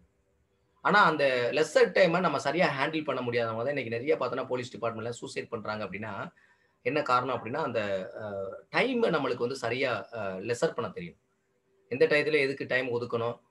இப்போ வந்து ஒரு ஊருக்கு போறோம் அப்படின்னா, அந்த ஊருக்கு தேவையான பொருள ஃபுல்லா மொத நாளே எடுத்து வச்சுட்டோம்னா பிரச்சனை இல்ல. காலையில எந்திரிச்சு எல்லாத்தையும் எடுத்து வைக்கணும்னு நெனச்சேன். ப்ரீ பிளானிங் இல்லாத நெறைய சக்சஸ்க்கு இல்லாத காரணம். அதான் இந்த பாயிண்ட் சொல்லுது. Learning for constructive uses of leisure time. நம்மளுடைய லெஸ்ஸர் டைம ப்ராப்பரா யுட்டிலைஸ் பண்ண தெரியணும். ஓய்வு நேரங்கள முறையாக யுட்டிலைஸ் பண்ண தெரியும். அதுவே ஒன் ஆஃப் தி ஸ்கில் தான். அதுவே ஒரு சோசியல் ஸ்கில் தான்.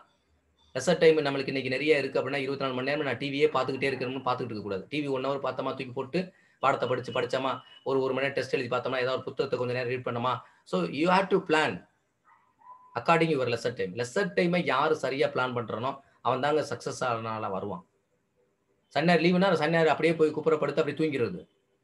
ஞாயிற்றுக்கிழமை தான் எந்திரிச்சு சாயந்தரம் அப்புறம் தான் அடுத்த நாளுக்கு ஒரு வாரத்துக்கு காய்கறி வாங்கணும், அது வாங்கணும்னு தேடிக்கிட்டு இருக்கக்கூடாது. ஸோ ஃபர்ஸ்ட் மொத நாள் காலையில எந்திரிச்சுமா சனிக்கிழமை என்னென்ன ஒர்க் முடிக்கணும். அடுத்த டைம நம்ம ஃப்ரீ பண்ணி வச்சுக்கணும். அந்த டைம்ல உட்கார்ந்து படிக்கணும். த்ரூ அவுட் ஒரே நாள் ஃபுல்லா வேலை பார்த்துக்கிட்டே இருந்தோம்னா ஒண்ணும் செய்ய முடியாது. ஒரு 3 மாசம் அந்த மாரி ஒதுக்கி வேலைய பண்ணுங்க. அதுக்கடுத்து நீங்க சொல்றது தான் பிரச்சனை. கவர்ன்மென்ட் வேலைக்கு போயிட்டா நம்ம யார் சொல்லப் போறா? வடிவேலு சொன்ன மாரி அட்சாயா அப்பாயின்ட்மென்ட் ஆர்டர் அப்படின்னு. நான் அடிச்ச மணி கடவுளுக்கு கேட்டுச்சா கேட்கலையா? அ அரசுக்கு கேட்டுச்சுன்னு சொல்லுவான். அது மாரிக்கு வந்து நம்ம கரெக்ட்டா உட்கார்ந்து since effort will never fail. நீங்க ஒண்ணும் இல்ல எம்பிஏட்ல நான் படிக்கல அதெல்லாம் தூக்கி எறிஞ்சிருங்க வெளியில. இன்னையிலிருந்து நடத்துற விஷயத்த ஒழுங்கா படிங்க. ரெகுலரா படிங்க. கண்டிப்பா நீங்க சக்சஸ் பண்ணுவீங்க. அடுத்த பாயிண்ட் பார்த்தோம் அப்படின்னு பார்த்தா a development of attitude that reflect a good moral characteristics. Moral character அப்படின்னா மதிப்பு, அதாவது மாரல் அப்படின்றது வேல்யூ, ஒழுக்கம். ஸோ நீங்க வந்து டெவலப்மெண்ட் ஆஃப் ஆட்டிடியூட், நல்ல நடத்தைகளை அவங்களுக்கு வளர்க்குறோம் அப்படின்னா அந்த நல்ல நடத்தை வந்து அந்த ஸ்போர்ட்ஸ்மேனுக்கு எதை ரிஃப்ளெக்ட் பண்ணும், எதை வெளிப்படுத்தும், அவனுடைய கேரக்டர் வந்து குட், அவனுடைய கேரக்டர் ஒழுக்கம் வந்து சிறப்பான ஒழுக்கமா இருக்கும். அதுதான் சொல்லுது. Then the above factor will be developed through the physical activity. So இந்த மேலே சொல்லப்பட்ட அத்தனை குவாலிட்டிஸும் பிசிக்கல் எஜுகேஷனில் டெவலப்மெண்ட் ஆகுது அப்படின்றது உண்மை. ஆனால் சொசைட்டி எத்தனை பேர் இதை அக்செப்ட் பண்ணிக்கிறாங்க? இன்டெலெக்சுவல் டெவலப்மெண்ட் ஆகுதுன்னு சொல்றீங்க, சோசியல் டெவலப்மெண்ட் ஆகுதுன்னு சொல்றீங்க, மென்டல் டெவலப்மெண்ட் ஆகுதுன்னு சொல்லி, ஆனால் இது எல்லாமே பிசிக்கல்ல நடக்குது. ஆனால் இதை எத்தனை பேர் நம்ம செயல்படுத்துறோம் சொசைட்டியில்? கிடையாது. Next point, emotional development. Emotional development அப்படின்றது ரொம்ப ரொம்ப முக்கியமான விஷயம். விளையாட்டில் வந்து இப்போ எக்ஸாம்பிள் ஃபார் வந்து ஒரு ஒரு கேம் மேட்ச் நடக்குது, விமன் மேட்ச் நடக்குது. விமன் மேட்ச் நடக்குது அப்படின்னா நீங்கள் மென் ஸ்பெக்டேட்டர்ஸ் இருந்தாங்கன்னு வச்சுங்களேன், விமென்ஸுடைய மேட்ச் அன்னைக்கு வந்து பார்க்கும்போது விமென்ஸ் நல்லா ஆடுவாங்க. அதே மாதிரிக்கு வந்து விமென்ஸ் ஆடும்போது மென் ஸ்பெக்டேட்டர்ஸ் இருக்கிறான்னு வச்சுங்களேன், அன்னைக்கு பார்த்தோன்னா கேம் வந்து எல்லா பயிலுமே ஸ்டைலிஷ் ஆடுவாங்க. இன்கேஸ் இது வந்து என்ன அப்படின்னா, அதாவது வந்து நம்மளோட பிசிக்கல் எஜுகேஷனை தெளிவாக சொல்றோம். ஆப்போசிட் செக்ஸ் இருக்கக்கூடியவங்க அந்த மேட்ச் ஸ்பெக்டேட்டர்ஸாக இருந்தாங்க அப்படின்னா மேட்ச் வந்து பயங்கரமாக விளையாடுவாங்க அன்னைக்கு. காரணம் இது வந்து நேச்சர். இப்போ எனக்கு பிடிச்ச அப்பா தான் எனக்கு பிடிச்சிருக்கு, இல்லை கோச் தான் பிடிச்சிருக்கு, இல்லை என்னுடைய லவ்வர் தான் பிடிச்சிருக்கு அப்படின்னா அவங்க அந்த இடத்துல மேட்ச்சில் இருக்கானா கண்டிப்பாக அந்த பையன் பெர்ஃபார்மன்ஸ் நல்லா பண்ணுவான். ஸோ அதுதான் அப்போ எமோஷனல் அங்கே வெளிப்படுதான். ஸோ ஒவ்வொரு இதுலையும் இருக்குது. சில பேர் பார்த்தோன்னா சில மேட்ச்லாம் பார்த்தோன்னா ஒருத்தன் அடிப்பான், சட்டையை கிழிச்சுக்குருவான், பனியனை கட்டி தூக்கி எரிஞ்சிட்டு போவான். இதெல்லாம் நல்ல குவாலிட்டி கிடையாது. வெற்றி தோல்வின்றது கேம்ல ஒண்ணுதான். இன்னைக்கு ஜெயிக்கிறதுன்றது நாளைக்கு தோக்குறது, இன்னைக்கு ஜெயிக்கிறது நாளைக்கு தோத்தோம், இன்னைக்கு தோத்தோம்னா நாளைக்கு ஜெயிக்கலாம். ஸோ அப்போ எமோஷனலை கரெக்டாக கட்டுப்பாட்டில் வச்சுக்கணும். அதுதான். So a healthy response to physical activity through the fulfilment of the basic need. Healthy response. சரியா? ரொம்ப டென்ஷன் ஆனோம் அப்படின்னா ஆட்டோமேட்டிக்காக பிபி, பிளட் ப்ரெஷர் எல்லாமே வந்துடும். அப்போ ஹெல்த்தி ரெஸ்பான்ஸ் அப்படின்னா ஒவ்வொரு ரியாக்ஷனுக்கும் ஒவ்வொரு ஸ்டிமுலை வருது. ஒரு விளையாட்டில் வந்து வெளியில இருந்து ஒருத்தன் கத்துறான் அப்படின்னு வச்சுங்களேன், நம்ம பேரை சொல்லி ஏதோ கத்துறான் தப்பா அப்படின்னா அவனுக்கு நம்ம ரியாக்ட் பண்ணக்கூடாது. நம்ம கேம்ல அதை காட்டணும். நம்ம அந்த கேம்ல எடுத்துட்டு போய் கோல் ஷூட் பண்ணி காட்டணும். அப்போ அவனே அப்புறம் மாத்தி கத்துவான். ஸோ அதான் healthy response to physical activity through the fulfilment of the basic need, அடிப்படை தேவைகள். The development of positive reaction. Positive ரியாக்ஷன்னா நேர்மறையான அப்ரோச். பாசிட்டிவ் ரியாக்ஷன்னா நீங்க எந்த ஒரு யாராவது ஒருத்தவங்களை திட்டா கூட பரவாயில்லப்பா, நீ நீ நீ இந்த மாதிரி செய்யாதப்பா, நல்லா பண்ணுப்பா அப்படின்னு நீங்க ஒரு பாசிட்டிவா ரெஸ்பான்ஸ் பண்ணீங்கன்னு வச்சுங்களேன், in spectatorship and also a participation through the either is success or failure. The development of the positive reaction. உங்ககிட்ட வந்து ஒரு ஸ்போர்ட்ஸ் மேனுக்கு பாசிட்டிவ் ரியாக்ஷன் இருக்கணும். எப்போ இருக்கணும்? In sports, in spectatorship and participants through the success. நீங்கள் success ஆகட்டும், failure ஆகட்டும், அப்போ நீங்கள் வந்து என்னன்னா உங்களுக்கு வந்து பாசிட்டிவ் ரியாக்ஷன் தான் இருக்கும். So the release of tension through the suitable physical activity. இப்போ நீங்கள் ஒன்றும் இல்லை, உங்களுக்கு டென்ஷனாக இருக்குது, மனசில் ஏதோ படபடப்பாகவே இருக்குது அப்படின்னு வச்சுங்களேன், நீங்கள் எந்திரிச்சு போயிட்டு ஒரு 40 மினிட்ஸ் நீங்கள் வாக் பண்ணிடுங்க. எல்லாம் கம்ப்ளீட்டாக உடம்பு அந்த அந்த அந்த எண்ணத்துலேருந்து வெளியே போயிடுவோம். ஸோ உண்மை இது. The release of tension through the suitable physical activity. அது மாதிரி யோகா பண்ணலாம், மெடிடேஷன் பண்ணலாம். ஸோ இந்த மாதிரி எது வேணாலும் பண்ணலாம். Then next an outlet for self expression and creativity. So வந்து and outlet for self expression, சுயமாக வெளிப்படுத்தக்கூடிய அந்த கிரியேட்டிவ்ன்றது, புதுமைகளை உருவாக்குவது, இதெல்லாம் கிரியேட்டிவ் அவங்களா உருவாக்குறது. ஸோ இதெல்லாம் வந்து அவங்களுக்கு இந்த எமோஷனல் டெவலப்மெண்ட்ஸை நம்ம ப்ராப்பராக யூட்டிலைஸ் பண்ணிக்கணும். So and appreciation of the aesthetic experience, அழகுணர்ச்சியோடு எதையும் செய்கிறது, derived from corrective activities. So the ability to have fun. So அந்த விளையாட்டுன்றது ஒரு ஃபன்னாகவே இருக்கணும். அதில் போய் நம்ம எமோஷனலை வந்து தேவையில்லாத ஆன்சைட்டி உருவாக்குறது, அக்ரெஷன் உருவாக்குறது, அதெல்லாம் உருவாக்கக்கூடாது. Okay, next. இது இப்போ நம்ம பார்த்த எல்லாமே என்னன்னா ஃபர்ஸ்ட் ஒரு டைப் ஆஃப் அப்ஜெக்டிவ்ஸ். இன்னொருத்தர் வேற ஒருத்தர் அப்ஜெக்டிவ்ஸ் கொடுக்குறாரு. அவர் எப்படி அப்ஜெக்டிவ்ஸ் கொடுக்குறாரு பாருங்க. பர்சனாலிட்டி டெவலப்மெண்ட் சொல்றாரு, ஆளுமை மேம்பாடு. ஏன்னா அந்த ஆளுமை மேம்பாடுக்குள்ள எல்லாமே வந்துருது. ஆனால் அவர் பிரித்து வேற மாதிரி சொல்றாரு. இப்போ நம்ம பார்த்த எல்லா வார்த்தையும் திரும்ப திரும்ப வரும் பாருங்க. நியூரோ மஸ்குலர் டெவலப்மெண்ட், நரம்பு தசை வளர்ச்சி. இன்டர்பர்டிவ் டெவலப்மெண்ட், விளக்க வளர்ச்சி. அதாவது இன்டர்பர்டிவ் விளக்க வளர்ச்சி. இன்டர்பிரேஷனா விளக்கம்னு சொல்லுவாங்க, விளக்க வளர்ச்சி. டெவலப்மெண்ட் ஆஃப் யூஸ்ஃபுல் ஸ்கில்ஸ், பயனுள்ள திறன்களோட வளர்ச்சி. நம்மகிட்ட நிறைய நல்ல திறன்கள்லாம் நம்மகிட்ட இருக்கு, ஸ்கில்லு. அந்த ஸ்கில்லை வந்து பயனுள்ள வகையில் நம்ம பயன்படுத்திக்கிறணும், அதுக்கான வளர்ச்சி கொடுக்குறது. தென் மாரல் அண்டு கேரக்டர் டெவலப்மெண்ட். மாரல்ன்றது ஒழுக்க வளர்ச்சி, கேரக்டர்ன்றது குணம். ஸோ இந்த குணம் ஒழுக்க வளர்ச்சியில பிசிக்கல் எஜுகேஷன் உதவி பண்ணுது. இது ஒரு வார்த்தை புதுசாக ஆட் ஆகுது பாருங்க. ஏற்கனவே சொன்னதுல இது கொஞ்சம் வித்தியாசமா வருது பாருங்க. அதே மாதிரி மேலே வந்து development of uses of skills அப்படின்னு வருதா. அடுத்து ஆட்டிடியூட் டுவர்ட்ஸ் லெசர். லெசர் ஏற்கனவே பார்த்துட்டோம். அதாவது ஆட்டிடியூட் டுவர்ட்ஸ் லெசர், ஓய்வுக்கான அணுகுமுறை, ஓய்வை எப்படி நம்ம ஹேண்டில் பண்றோம். ஸோ ரெமெடியல் வேல்யூஸ், தீர்வு மதிப்புகள், எஜுகேட்டிவ் எக்ஸ்பீரியன்ஸ், கல்வி அனுபவம். அடுத்து எஃபெக்டிவ் சிட்டிசன்ஷிப், நல்ல பயனுள்ள குடிமக்களாக மாறக்கூடியது, குடிமகனாக மாறக்கூடியது. ஸோ அதுதான் எஃபெக்டிவ் சிட்டிசன்ஷிப். ஸோ இதெல்லாம் பிசிக்கல் இப்போ இப்படி ஒவ்வொருத்தரும் ஒன்று சொல்லுவான்.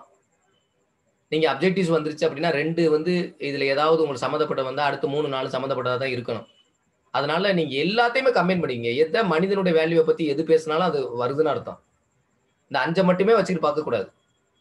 அவனை சுத்தி என்னென்ன எதெல்லாம் வருதோ அதெல்லாம் அப்ஜெக்டிவ்ஸ்ல இருக்குன்னு அர்த்தம். ஸோ இந்த பாயிண்ட்டை மட்டும் நீங்க மெமரியில வச்சுக்கிட்டீங்கன்னா அப்ஜெக்டிவ்ஸ்ல அவங்க கேட்கக்கூடிய எல்லா கொஸ்டினுக்கும் உங்களுக்கு ஆன்சர் பண்ண முடியும். அடுத்து பார்த்தோம் அப்படின்னா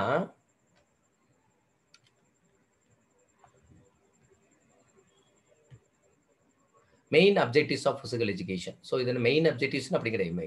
அப்ஜெக்டிவ்ஸ்ல மெயின் அப்ஜெக்டிவ்ஸ் கிடையாது. So objectives, the main objectives of physical education அப்படின்றது என்ன அப்படின்னு பார்த்தோன்னா, இது இப்போ வந்து மாடர்ன்ல வந்து இதை வந்து ஒரு விஷயமா டெவலப் பண்ணி போட்டு இருக்காங்க. அது மாதிரி வர்றதுல த மெயின் அப்ஜெக்டிவ்ஸ்ல பார்த்தோம் அப்படின்னா develop motor abilities.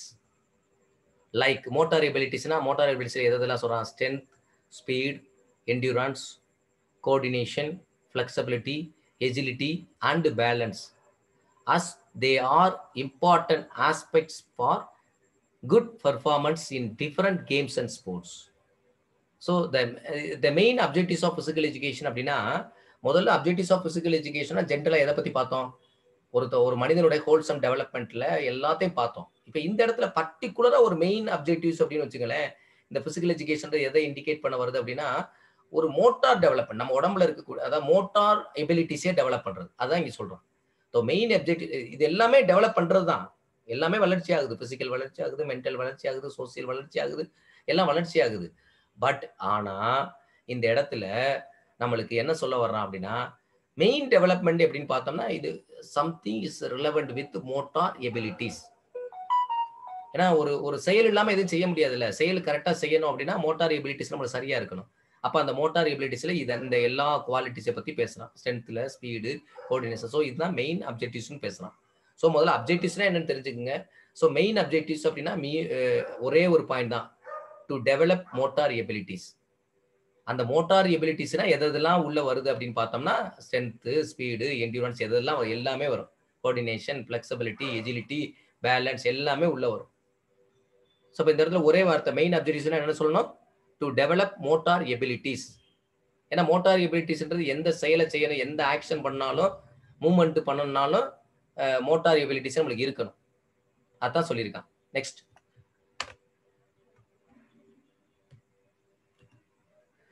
a new look of objectives of physical education program.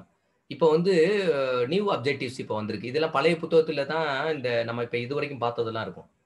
இப்போ இந்த புது வரக்கூடிய அப்ஜெக்டிவ்ஸ்ல பார்த்தோம் அப்படின்னா 3 development, cognitive development, affective domain, 3 domain இருக்கு. பின்னாடி வரும் இந்த 3 டொமைன். இதுதான் வந்து இப்போ லேட்டஸ்ட். இது பழைய புத்தகத்துல எல்லாம் இது இருக்காது. காக்னிட்டிவ் டொமைன் சொல்லுவாங்க. அதே மாதிரி அஃபெக்டிவ் டொமைன், சைக்கோமோட்டார் டொமைன் சொல்லுவாங்க. இது வந்து காக்னிட்டிவ் ஸ்கில்னு சொன்னாலும் சரி, அஃபெக்டிவ் ஸ்கில்னு சொன்னாலும் சரி, சைக்கோமோட்டார் ஸ்கில். ஸோ இந்த இதுல இருந்து நம்ம இந்த வருஷம் நம்ம கொஸ்டின் எக்ஸ்பெக்ட் பண்ணலாம். சரியா? ரைட். Next point. இப்போ மறுபடியும் இங்கே வந்துடுறேன்.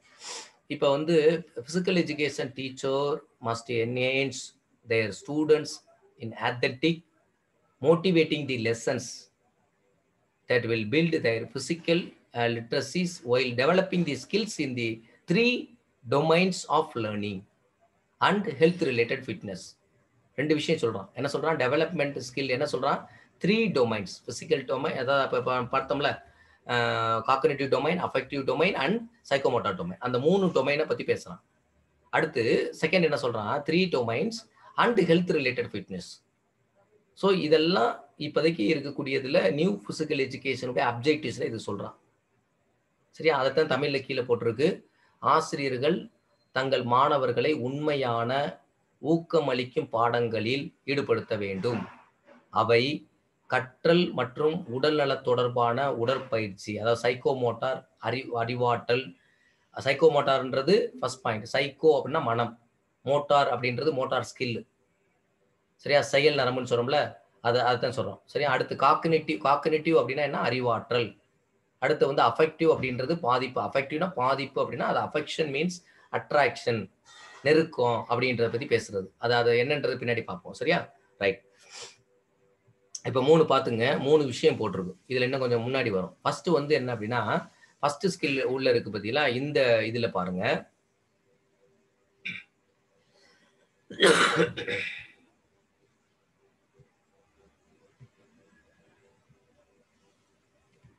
இப்போ ஃபர்ஸ்ட் இந்த காக்னிட்டிவ் டொமைன் பாருங்க. இந்த காக்னிட்டிவ் டொமைன்ல ஃபுல்லா என்ன கொடுத்துருக்கான் அப்படின்னா பாருங்க, திங்கிங், சரியா? Thinking, problem solving. காக்னிட்டிவ்னா அறிவு அப்படின்னாவே என்னன்னா, பொதுவா இது வந்து எந்த ஸ்கில்லோட தொடர்புடையது அப்படின்னா thinking, problem solving. So problem சால்விங்க திங்கிங்கோ கொடுத்துட்டு இது என்ன ஸ்கில்னு கேட்பான். இது மட்டும் இல்லை, இன்னும் ஒவ்வொரு இதுலையும் கொஞ்சம் லேட்டஸ்டா கொஞ்சம் ஒவ்வொரு இதுல 5-6 இது மனப்பாடம் பண்ணணும். காக்னிட்டிவ்னா ஒரு 5-6 இது இருக்கு, அஃபெக்டிவ்னா ஒரு 4-5 இருக்குது. அதைத்தான் மனப்பாடம் பண்ணணும். ஆனா இந்த இடத்துல ஷார்ட்டா முதல்ல தெரிஞ்சு, காக்னிட்டிவ் அப்படின்னா திங்கிங் தான். அறிவாற்றல்னா அறிவு எப்படி வரும்? திங்கிங் மூலமா தான் வரும், சரியா? எண்ணத்தின் மூலமா தான் வெளிப்படும். ஸோ அந்த அறிவு அவங்களுக்கு நல்லா இன்டெலெக்சுவல் இருக்கு, காக்னிட்டிவ் ஸ்கில் இருக்கு அப்படின்னா அவங்களோட எந்த விஷயத்தையும் ப்ராப்ளம் சால்விங், ஏதாவது எந்த பிரச்சனை வந்தாலும் அதை வந்து சால்வ் பண்ணக்கூடிய அந்த ப்ராப்ளம் சால்விங் கெப்பாசிட்டி அவங்களுக்கு அதிகமாக இருக்கும். தென் செகண்ட் வந்து இப்போ இந்த இது ஃபர்ஸ்ட் பார்த்துடணும், அதாவது சைக்கோமோட்டார் டொமைன் தான் ஃபர்ஸ்ட். ஸோ சைக்கோமோட்டார் டொமைன் அப்படின்றது, சைக்கோ மீன்ஸ் என்னது அப்படின்னா, சைக்கோனா மனம், மைண்ட். மோட்டார் அப்படின்றது நம்ம நம்ம உடம்புல இருக்கக்கூடிய மோட்டார் நர்வ்ஸ் இருக்கு பார்த்தீங்களா? அப்ப அது வந்து பிசிக்கல்ல மீன் பண்ணுது. அப்ப உடம்புல தான் உடல், மனம் 2மே இருக்கு. ஸோ அப்ப இந்த சைக்கோமோட்டார் ஸ்கில் அப்படின்றது என்ன சொல்றாங்க இங்க வந்து பிசிக்கல் ஆக்டிவிட்டீஸ் அது தொடர்புடையது வருது, சரியா?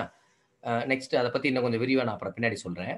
அடுத்தது பாருங்க, அஃபெக்டிவ் ஸ்கில் வரும்போது அஃபெக்ஷன் அப்படின்றது என்ன அப்படின்னா, இப்ப ஒரு ஒரு கேம்ல ஒரு ஒருத்தர் டீச் பண்றாரு. இப்ப ஒரு ஒரு ஃபுட்பால் விளையாடணும்னு ஒரு பையன் வர்றான். அவன் அந்த பையன் வந்து வந்த உடனே அவனுக்கு ஃபர்ஸ்ட் வந்து ஃபண்டமெண்டல் ஸ்கில்ல டீச் பண்றோம். இல்ல ஒரு கிரிக்கெட்ல வந்து ஒருத்தன் வர்றான், புது பிளேயர் கத்துக்கிறணும். அப்ப உடனே என்ன பண்றான் அப்படின்னா, அந்த ஸ்கில்ல சொல்லிக் குடுத்த உடனே அவனுக்கு அஃபெக்ஷன் அதிகமாயிரும், இன்ட்ரெஸ்ட் அதிகமாயிரும். இதெல்லாம் வந்து என்ன, சைக்காலஜிக்கல் ஓரியன்டட் ஸ்கில். அஃபெக்டிவ் அப்படின்றது என்னன்னா, அது மேல அவன் இன்ட்ரெஸ்ட் ஆயிடுறது. அப்ப emotional growth into the personal development. So இதெல்லாம் வந்து அஃபெக்டிவ் டொமைன். அந்த இது எனக்கு அவனுக்கு பிடிச்சிருக்கா, பிடிக்கலையா? ஸோ இதெல்லாம் வந்து அஃபெக்டிவ் டொமைனுக்கு உள்ள வரக்கூடிய இது எல்லாம் மோஸ்ட்லி ஆன் சைக்காலஜிக்கல் கேரக்டர் வரும். ஸோ கொஸ்டின்ல ஏதாவது சைக்காலஜிக்கல் ஓரியன்டட் கேட்டாங்க அப்படின்னா, அதை நீங்க எதுல எடுத்துக்கணும் அப்படின்னு பார்த்தோன்னா, ஃபுல்லா அஃபெக்டிவ் டொமைன்ல நீங்க எடுத்துக்கலாம். திங்கிங், நாலேஜ், ப்ராப்ளம் சால்விங் அந்த மாதிரி கேட்டா காக்னிட்டிவ்ல எடுத்துக்கணும். இந்த சைக்கோமோட்டார்ன்னு வந்துச்சுன்னா, உடல், மனம் இந்த 2 சம்மந்தப்பட்ட விஷயமா ஒண்ணு வரணும். அப்படி வந்தா தான் நம்ம எடுத்துக்க முடியும். ஸோ அதத்தான் நெக்ஸ்ட் ஸ்லைட்ல குடுத்துருக்கேன் உங்களுக்கு.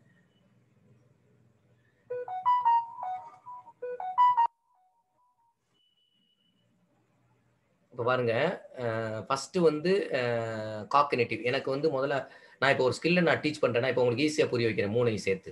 இப்ப நான் ஒரு ஸ்கில்ல டீச் பண்றேன் அப்படின்னா, முதல்ல வந்து அந்த ஸ்கில்ல நான் எப்படின்னு சொல்லிக் குடுக்கணும். ஃபண்டமெண்டல் ஸ்கில்ல சொல்லிக் குடுக்கணும். அந்த ஸ்கில்ல நான் அவன் சொல்லிக் குடுத்த பிறகு, அவனுக்கு அதுல முதல்ல அவனுக்கு அஃபெக்ஷன் வரணும். அந்த அஃபெக்ஷன் வந்த பிறகு அந்த ஸ்கில்ல வந்து அவன் வந்து செஞ்சு காட்டுவான். அது வந்து psychomotor stage. So first stage எதுன்னா, ஃபர்ஸ்ட் வந்து to learn. It is called as cognitive stage. Then it will attract towards a particular game or skill. Then a particular person to perform a activity, it is called as a psychomotor domain. So இது ஒண்ணுக்கு ஒண்ணு தொடர்பு இருக்கு, சரியா? Right. Next, learning can be divided into 3 domains. இப்போ again பாருங்கப்பா, 3 domains மறுபடியும் பாருங்க. Cognitive, this is the most common used domain. பொதுவா வந்து இது காமனா யூஸ் பண்ணக்கூடிய டொமைன். காக்னிட்டிவ் அப்படின்னா 2 வார்த்தை சொல்லியிருக்கேன். ஒண்ணு இன்டெலெக்சுவல் வரலாம், திங்கிங் வரலாம், ப்ராப்ளம் சால்விங் வரலாம். Okay. Then next point, affective domain include the objectives relating to interest.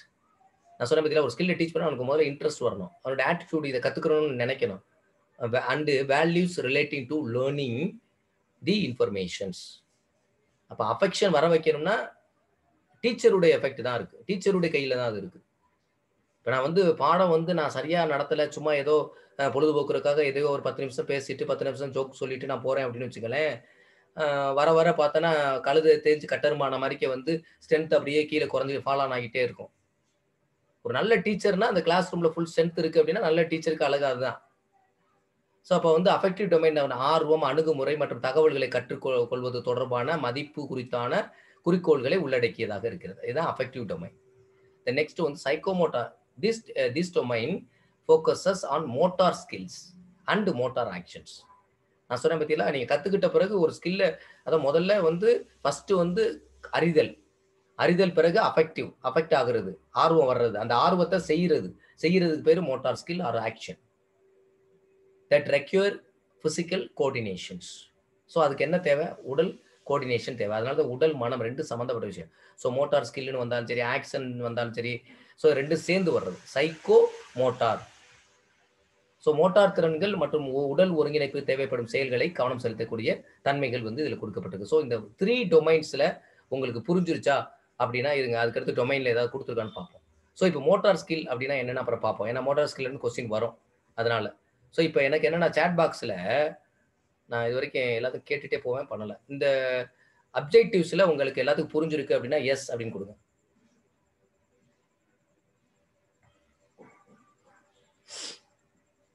அதாவது நான் அப்ஜெக்டிவ்ஸ்லாம் ரொம்ப விரிவாக சொல்லிட்டு இருக்கப்பா.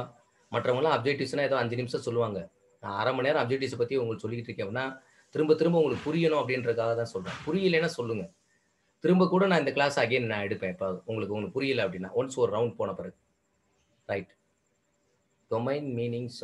டொமைன் அப்படின்றது என்ன அப்படின்னாப்பா, அது ஒரு ஒரு ஒரு ஒரு இதை பற்றி சொல்ல வர்றது. எப்படின்னா இப்போ நீங்கள் அதுக்கு முன்னாடி நான் சொன்னேன்னா உங்களுக்கு, அதாவது அதை எந்த பாயிண்ட்லாம் சொல்லலாம் அப்படின்னா வெறும் டொமைன் மட்டும் நீங்கள் சொல்ல தேவையில்லை, ஸ்கில்னு கூட சொல்லலாம்.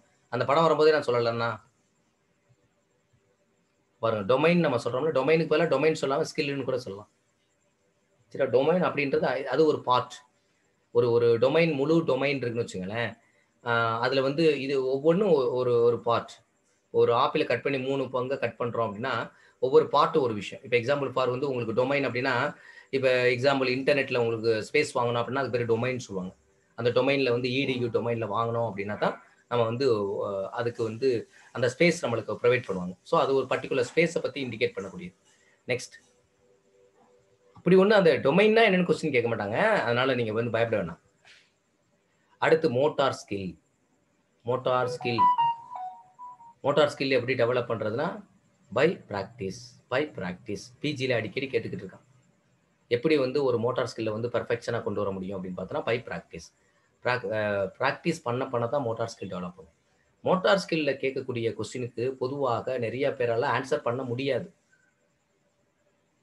ஏன்னா வந்து இது கொஞ்சம் நல்லா புரிஞ்சவங்களை மட்டும்தான் அந்த ஆன்சர் எதுன்னு கரெக்டாக எடுக்க முடியும். மனப்பாடம் பண்ணுறவங்களோ அவங்களோ ஆன்சர் பண்ண முடியாது. நான் மோட்டார் ஸ்கில்லாம் நல்லா சொல்லிட்டேப்பா. ஆரம்பத்திலே உங்களுக்கு வந்து நான் இது வேற ஒரு விஷயத்தில் நெர்வஸ் சிஸ்டம் நடத்தும் போதும் இந்த எஃப்ரன் நர்வ் நடத்தும் போது நியூரானை பற்றி பேசும்போது நான் உங்களுக்கு சொல்லியிருந்தேன். திசுக்களில் வந்து நரம்பு திசு சொல்லும் போது நான் இதை பற்றி சொல்லியிருந்தேன். அது மட்டும் இல்லாமல் இன்னொரு இடத்துல நான் இந்த வார்த்தை யூஸ் பண்ணேன். இன்னைக்கு கூட தொடக்கத்திலே நான் அந்த வார்த்தை யூஸ் பண்ணேன், எஃப்ரன் சொல்லி சொன்னேன், இன்டெலெக்சுவல் டெவலப்மெண்ட் வரும்போது. இந்த மோட்டார் ஸ்கில் அப்படின்னா என்னன்னா முதல்ல நல்லா தெரிஞ்சுங்க.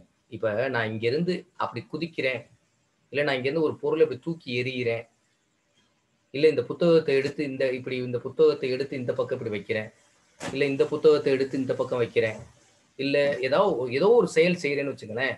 இந்த செயல் செய்யணும்னா எங்கேருந்து வரணும்? உங்களுக்கு மெசேஜ் பிரெயின்ல இருந்து தான் வரணும். ஸோ இப்போ நான் இந்த கையில் எடுத்துகிட்டு போகிறதுனால இப்போ என்னுடைய தோல் ஒர்க் ஆகுது. என்ன கையில் இருக்கக்கூடிய இது வந்து நர்வ்ஸ் வந்து சென்சரி நர்வ்ஸ் எடுத்து பதில் கொண்டு போகுது. பதில் கொண்டு போன பிறகு மூளைகிட்ட வந்து நல்லா இதை புரிஞ்சுக்குங்க. மூளைக்கு போன உடனே மூளை என்ன பண்ணுது அப்படின்னா ப்ராசஸிங் பண்ணிட்டு அதை வந்து அதுக்கு வந்து பதில் கொண்டு சொல்லுது. அப்ப இப்படி பதில் சொன்னாதான் இப்ப எக்ஸாம்பிளா ஒரு வாத்தியார் என்னை கூப்பிட்டு வச்சு இன்னைக்கு வந்து நான் உனக்கு லாங் ஜம்ப் சொல்லி தர போறேன்னு கூட்டிட்டு போயிருக்காரு. இப்ப லாங் ஜம்ப்ல முதல்ல அவர் அப்ரோச் ரன் சொல்றாரு. அப்ரோச் ரன் நான் உள் வாங்குறேன், இப்படித்தான் ஓடணும் அப்படின்னு சொல்றாரு. நெக்ஸ்ட் டேக் ஆஃப் எடுக்கணும்னு சொல்றாரு. அடுத்து லேண்டிங் ஆகணும்னு சொல்றாரு. ஃபிளைட் ஆகணும்னு சொல்றாரு. அதுக்கடுத்து லேண்டிங் ஆகணும்னு சொல்றாரு. இப்ப நான் இதெல்லாம் வாங்கிக்கிட்டேனா, உள் வாங்கிட்டேனா? நான் உள் வாங்கிட்ட பிறகு நான் இந்த இதை செய்யணும்னா எனக்கு என்ன ஒர்க் ஆகணும்? எனக்கு முதல்ல என்னுடைய மென்டல் குவாலிட்டிஸ், என்னுடைய வந்து நியூரோமஸ்குலர் கோஆர்டினேஷன் ப்ராப்பரா இருக்கணும். எனக்கு பிரெயின்ல இருந்து சிக்னல்ஸ் கரெக்டா வரணும். அதனால தான் அதுக்கு பேர் என்ன சொல்றாங்கன்னா மோட்டார் நர்வ்ஸ்க்கு பேர் வந்து செயல் நரம்பு. ஒரு செயலை செய்யறதுக்கான நரம்பு அது. செயலை செய்யறதுக்கான இங்கேருந்து இப்படி குதிக்கணும்னு நினைக்கிறேன் அப்படின்னா அப்படி குதிக்கிறேன் அப்படின்னா அந்த செயலை செய்யறதுக்கு எனக்கு நரம்புட்டு இருந்து செயல் நரம்புல இருந்து பதில் வந்தாதான் நான் குதிக்க முடியும், இல்லைன்னா குதிக்க முடியாது. ஒருத்தன் வந்து பேரலைசிஸ் வந்து இருக்கிறான் அப்படின்னா அவனால எதுவுமே செய்ய முடியாது. சாப்பிட்றது என்ன போகுது, உள்ள போகுது, எப்படி கழிவு பொருள்லாம் வெளியே போகுது அப்படின்னா அவனுக்கே தெரியாது. படுத்த படுக்க அப்படியே கிடப்பான். ஏன்னா அவனுக்கு சென்சரி எந்த ஒர்க்கும் இல்லை. ஸோ இங்க பாருங்க, நல்லா கவனிங்க. A motor skill is a function. ஃபங்க்ஷனா செயல். இதுல இருந்து இப்படி இப்படி குதிக்கிறது. ஏதாவது ஒரு செயல் இருக்கணும் இங்க. Function which involve the precise movement. ப்ரிசிஸ்னா அக்யூரேட் மூவ்மெண்ட். அக்யூரேட்டா இருக்கணும். அந்த ப்ரிசிஸ்னா நேர்த்தியாக அந்த மூவ்மெண்ட் இருக்கணும். Of muscles, of muscles, muscles muscles contraction இருந்தா தான் நான் இங்கேருந்து இங்கே குதிக்கிறேன் அப்படின்னா என்ன குதிக்க முடியும். Of muscles with the intent to perform, with intent to perform a specific act. இப்போ நான் இங்கேருந்து ஒரு ஒரு பொருள் கையில் வச்சிருக்கேன். இப்படி ஒரு பொருளை இப்படி கையில் வச்சிருக்கேன். இந்த பொருளை நான் இங்கனக்குள்ள இப்படி தூக்கி இப்படி போடணும், அவ்வளோதான் என்னுடைய டிஸ்டன்ஸ் அப்படின்னு வச்சுங்களேன். நான் எந்த இடத்துல போடணும்னு நினைக்கிறேன் அந்த இடத்துல நான் போடணும். இன்டென்ட் டு பெர்ஃபார்ம் இட், எந்த பர்டிகுலர் டாஸ்க் எனக்கு இருக்கு. நான் இதே இது இங்கேருந்து வீசி தூரத்தில் எரியணும்னு வச்சுங்களேன், அது என்னுடைய பெர்ஃபார்மன்ஸ் அங்கே. அப்போ நல்லா கவனிங்க பாருங்க. மோஸ்ட் இந்த மஸ்ட் மறுபடியும் ஃபர்ஸ்ட் பாயிண்ட்டுக்கு வாங்க, திருப்பி ரிவர்ஸில் போங்க. எஸ் ஸ்பெசிஃபிக், இங்கே ரிவர்ஸ்ல இருந்து போவோம். To perform a specific act. ஏதா to perform a specific act, அது ஓடு, தாண்டுறது, குதிக்கிறது, எது வேணாலும் செய்வோம். அதை பெர்ஃபார்ம் பண்ணணும்னா என்ன வேணும்? With intent, with the intent to perform. இன்டென்ட்னா நீங்க என்ன விரும்புறீங்களோ அது. நான் 4 மீட்டர் குதிக்கணும்னு நினைக்கிறேன்னா அந்த 4 மீட்டர் நான் குதிக்கணும், அதுதான். அதுக்கு என்ன பண்ணுது அப்படின்னா உங்களுடைய மசில்ஸ், உங்களை அந்த மூவ்மெண்ட் நடக்கணும். அந்த மூவ்மெண்ட் நடக்கணும்னா இப் சப்போஸ் மூவ்மெண்ட் நடக்குது அப்படின்னா மசில் அங்க ஒர்க் ஆகி ஆகணும். ஸோ இந்த ஃபங்க்ஷனுக்கு பேர் தான் மோட்டார் ஸ்கில். Motor skill. அடுத்து இன்னொரு பாயிண்ட் நான் சொல்றேன். Most purposeful moment required the ability to feel or sense what one's muscles are doing as they perform the act. மறுபடியும் அகைன் பாருங்க. Most purposeful moment. Purposeful moment நீங்க என்ன பர்பஸ்ல அந்த moment பண்ண போறீங்க. இப்போ ஒரு குண்டெறிதல்ல நான் வந்து 9 மீட்டர் போனா 9 மீட்டர், அதான் என்னோட பர்பஸ்ஃபுல். Is required. என்ன ரெக்யூர், என்ன தேவைப்படுது? To ability to feel or sense. அதை நீங்க வந்து நீங்க ஃபீல் பண்ணலாம் அல்லது நீங்க சென்ஸ் மூலமா உணரலாம். எப்படி? What once a muscles are doing as they perform the act. அந்த பெர்ஃபார்மன்ஸுக்கு உங்க மசில்ஸ் எப்படி ஆக்ட் பண்ணுது அப்படின்றத உங்களுடைய அந்த மூவ்மெண்ட்டை வச்சுக்கிட்டு உங்களுடைய சென்ஸ் மூலமா நீங்க ரியலைஸ் பண்ண முடியும். That is called motor skill. So first point நல்லா தெரிஞ்சுக்கங்க. மோட்டார் ஸ்கில் அப்படின்றது இப்போ கீழே தமிழ்ல கொடுத்துருக்கத பாருங்க. அது எக்ஸாக்டா நம்ம தமிழ்ல ஓரளவுக்கு உங்களுக்கு புரியுறதுக்காக சொல்றதுக்காக, ஒரு மோட்டார் திறன் என்பது ஒரு செயல்பாடு, ஒரு செயல். குதிக்கிறது, எது வேணாலும் வச்சுக்கோங்க. இது ஒரு குறிப்பிட்ட செயலை செய்யும் நோக்கத்துடன் தசைகளின் துல்லியமான இயக்கத்தை உள்ளடக்கியது. துல்லியமான இயக்கம் தசைக்கு வரணும்னா எங்கே பிரெயின் ஒர்க் ஆகணும், நர்வ்ஸ்ல இருந்து கரெக்டா சிமுலேஷன் வரணும். இயக்கத்தை உள்ளடக்கியது. பெரும்பாலான நோக்கம் உள்ள இயக்கத்திற்கு, பெரும்பாலான நோக்கம் என்ன நோக்கத்திற்காக அந்த இயக்கத்தை பண்றோம்? ஒருவரின் தசைகள் செயலை செய்யும் போது அவர் என்ன செயலை செய்யணும் விரும்புகிறாரோ அந்த செயலுக்கு ஏற்றாற் போல் அந்த செயலை அந்த தசை கரெக்டா செய்யக்கூடியது. என்ன செய்கின்றது என்பதை உணர அல்லது உணரக்கூடிய திறன் தேவைப்படுகின்றது. So that is called as motor skill. இப்போ மோட்டார் ஸ்கில் புரிஞ்சிருச்சா? சாட் பாக்ஸில் எஸ் அப்படின்னா எஸ் அப்படின்னு, எஸ் அப்படின்ற லெட்டரை மட்டும் நீங்க டைப் பண்ணலாம்.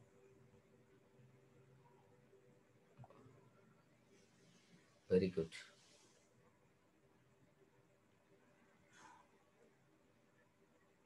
ஓகே, நெக்ஸ்ட் வந்து சைக்கோமோட்டார் டொமைன் அப்படின்றது இன்னும் கொஞ்சம் மேனிப்புலேட்டரி ஆர் மோட்டார் ஸ்கில்ஸ். அது இன்னும் கொஞ்சம் பாருங்க. அந்த பாயிண்ட்ல என்ன கொடுத்துருக்கு அப்படின்னா, the psychomotor domain refers to the physical aspects of learning. நான் என்ன சொல்லிட்டேன்? சைக்கோ மோட்டார் அப்படின்றது, சைக்குன்றது மனம், மோட்டார்ன்றது செயல் நரம்பு, செயல் செய்யறது. மோட்டார்னா செயல் செய்யறது, செயலை குறிக்கிறது, ஃபங்க்ஷனை குறிக்கிறது. அது எதை குறிக்குது அப்படின்னா, அது அந்த சைக்கோமோட்டார் டொமைன் அப்படின்னா நீங்க இந்த இடத்துல நல்லா புரிஞ்சுங்கப்பா. The physical aspects of learning. உடல் மூலமாக கற்றுக்கொள்ளக்கூடிய விஷயங்கள், உடல் மூலமாக செய்யக்கூடிய செயல்களை பற்றி குறிக்கிறது. அங்கே வந்து திங்கிங்ல வரும்போது ப்ராப்ளம் சால்விங், திங்கிங், தாட்ஸ் அதெல்லாம் வந்துச்சுன்னா அது என்ன சொன்னா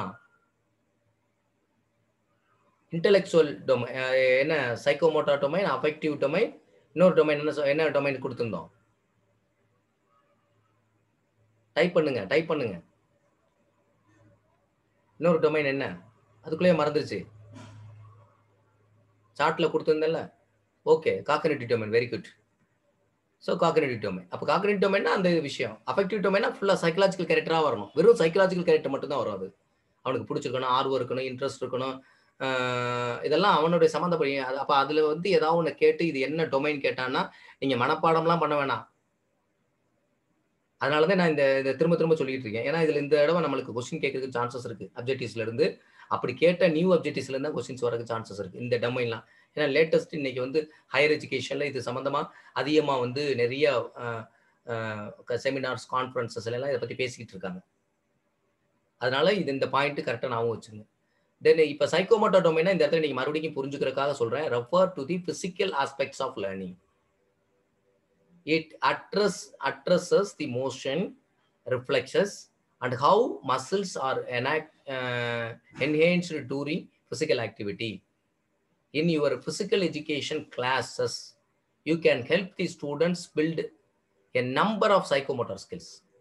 ஸோ நீங்கள் நிறைய ஃபிசிக்கல் லேர்னிங் கொடுக்கணும் அவங்களுக்கு, குழந்தைகளுக்கு நிறைய ஸ்ட்ரென்த் ஓரியன்டு அந்த மாதிரி வந்து ஃபிசிக்கல் ஆஸ்பெக்ட்ஸ் ஓரியன்ட் இருக்கக்கூடிய லேர்னிங்ஸ் நிறைய சொல்லிக் கொடுக்கணும்.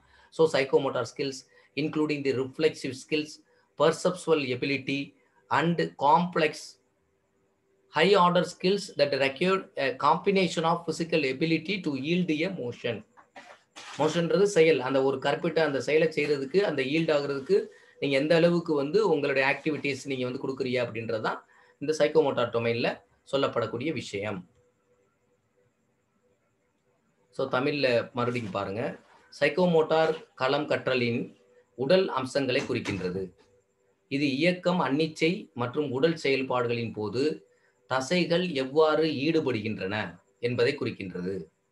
உங்கள் பிசிக்கல் எஜுகேஷன் வகுப்புகளில் பிரதிபலிப்பு திறன்கள், புலனுணர்வு திறன்கள் மற்றும் சிக்கலான உயர் வரிசை திறன்கள், காம்ப்ளெக்ஸ் ஸ்கில்ஸ், அதான் சிக்கலான திறன்கள் உள்ளிட்ட பல மனோமோட்டார்னா இந்த இடத்துல இந்த சைக்கோமோட்டார், அதுக்கு பேர் தான் மனோமோட்டார்னு சொல்றோம். மனோமோட்டார், சைக்கோமோட்டார் திறன்களை உருவாக்க மாணவர்களுக்கு நீங்கள் உதவலாம். இது ஒரு இயக்கத்தை வழங்க உடல் திறன்களின் கலவையாகும். ஒரு இயக்கம் நடக்கணும் அப்படின்னு வச்சுக்கோங்க, ஒரு மூவ்மெண்ட் நடக்கணும், ஒரு செயல் நடக்கணும் அப்படின்னா அதனுடைய கலவையை தான் நம்ம வந்து மோட்டார், சைக்கோமோட்டார் இதுன்னு சொல்றோம். ஓகே, நெக்ஸ்ட் காக்னிட்டிவ் அப்படின்றது it is something related with brain. காக்னிட்டிவ்னா பிரெயின் தான். Thinking, intellectual, problem solving, creative skill,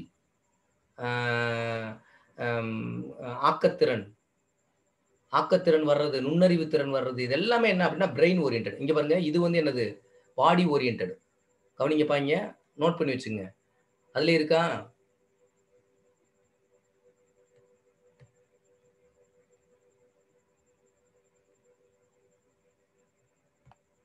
இந்த இடத்துல பாருங்க. இது வந்து என்னது, பாடி ஓரியன்ட். சைக்கோமோட்டார்ன்றது பாடி ஓரியன்ட். இது என்ன வருது,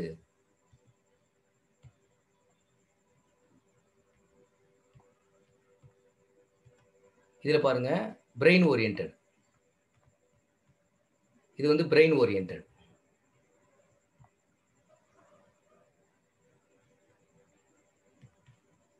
காக்னிட்டிவ்ன்றது பிரெயின் ஓரியன்ட் ஃபங்க்ஷன்.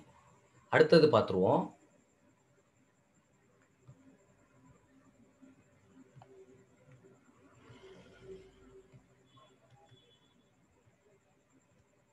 இது வந்து ஃபீலிங் ஓரியன்ட்.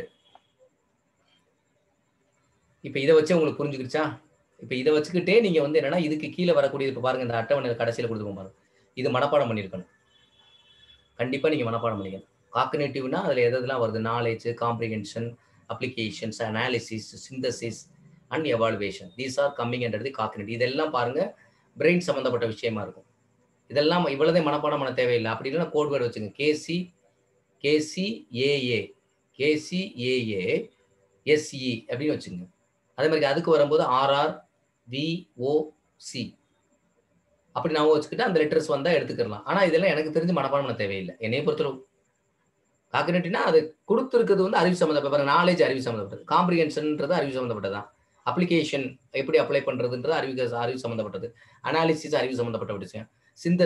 சிந்தசிஸ்ன்ற எப்படி சுருக்கமா அத வந்து செய்றது. அடுத்து எவாலுவேட்டா எப்படி மதிப்பிடுறது. இதெல்லாம் அறிவு சார்ந்த திறன்.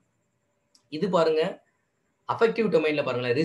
ரிசீவிங்னா அது வந்து ஃபீலிங் சம்மந்தப்பட்டது. ஒருத்தவங்க ஒரு விஷயத்த நம்ம இப்ப குடுக்குறோம் அப்படின்னா, அத வாங்குறாங்க அப்படின்னா ஃபீலிங் சம்மந்தப்பட்டது. ரெஸ்பாண்ட் அதுக்கு எப்படி பரவாயில்ல நான் இதைத்தான் நேத்து எதிர்பார்த்தேன். நான் நேத்து ஹோட்டல்லே போய் சாப்பிட நினைச்சேன். இன்னைக்கு நீயே பிரியாணி பாக்கெட் கையில உனக்கு குடுத்துட்ட. இல்லன்னா நேத்து நான் இது போய் லட்டு ஜாங்கிரி சாப்பிட நினைச்சேன். நீங்க ஜாங்கிரி பாக்கெட் வாங்கிட்டு வந்துட்ட. So receiving. அடுத்து என்னது வேல்யூவிங் அப்படின்றது என்ன அப்படின்னா, அதோட வேல்யூனா ஃபீலிங்கை தான் பேசும். அதுக்கடுத்து ஆர்கனைசிங் அதை எப்படி ஆர்கனைஸ் பண்றோம் அப்படின்றது உங்களுக்கு அதுல இன்ட்ரெஸ்ட் இருந்தா தான் அந்த ஆர்கனைஸ் நீங்க ப்ராப்பரா பண்ண முடியும். நான் எக்ஸாம்பிளுக்கு ஏத்தாப்புல நான் சில உதாரணங்களை சொல்றேன். அடுத்து கேரக்டரைசேஷன்ன்றது உங்களுடைய ஃபீலிங் சம்பந்தப்பட்ட விஷயம். அதே இது சைக்கோமோட்டாருக்கு வாங்க. இது எல்லாமே பாருங்க பிசிக்கல் ஓரியண்டா வரும் பாருங்க. நீங்க வந்து உங்க பிசிக்கல் சைக்காலஜி ரெண்டும் வரும் பாருங்க. இமேஜினேஷன் இமிட்டேஷனா ஒரு விஷயத்தை நீங்க எப்படி இமிடியேட் பண்றீங்க. இப்போ எக்ஸாம்பிள் பாருங்க, இமிட்டேஷன் அப்படின்றதே நம்மளுக்கு வந்து ஒரு மெத்தடு, டீச்சிங் மெத்தட்லேயே ஒரு இமிட்டேஷன் மெத்தட் இருக்கு. குழந்தைகளுக்கு டீச் பண்ணும்போது இமிட்டேஷன் மாதிரி அப்படியே குரங்கு மாதிரி கத்துறது, ட்ரெயின் மாதிரி ட்ரெயின் கூன்னு போடும். நம்ம இந்த ஆக்டிவிட்டிஸில் பண்ணணும் தெரியுமா. இதெல்லாம் வந்து இமிட்டேஷன்ஸ். மேனிப்புலேஷன்ஸ், அடுத்து ப்ரிசிஷன், ஆர்டிகுலேஷன்ஸ், நேச்சுரலைசேஷன். ஸோ இதெல்லாம் என்ன அப்படின்னா இந்த டொமைனில் வரும். ஸோ இந்த இடத்துல இது மட்டும் தான் உங்களுக்கு இது காக்னிட்டிவ் அப்படின்றது பிரெயின், அஃபெக்டிவ்ன்றது ஃபீலிங், சைக்கோமோட்டார்ன்றது பாடி அப்படின்றது நம்ம சொல்லியிருக்கோம். ஓகே, நெக்ஸ்ட் பாருங்க. இப்போ காக்னிட்டிவ் டொமைன், இந்த காக்னிட்டிவ் டொமைன்ல இந்த ப்ளூம் டாக்ஸோனமி அப்படின்றது ஒன்று இருக்கு. அதை சும்மா தெரிஞ்சு வச்சுக்கோங்க. த காக்னிட்டிவ் டொமைன்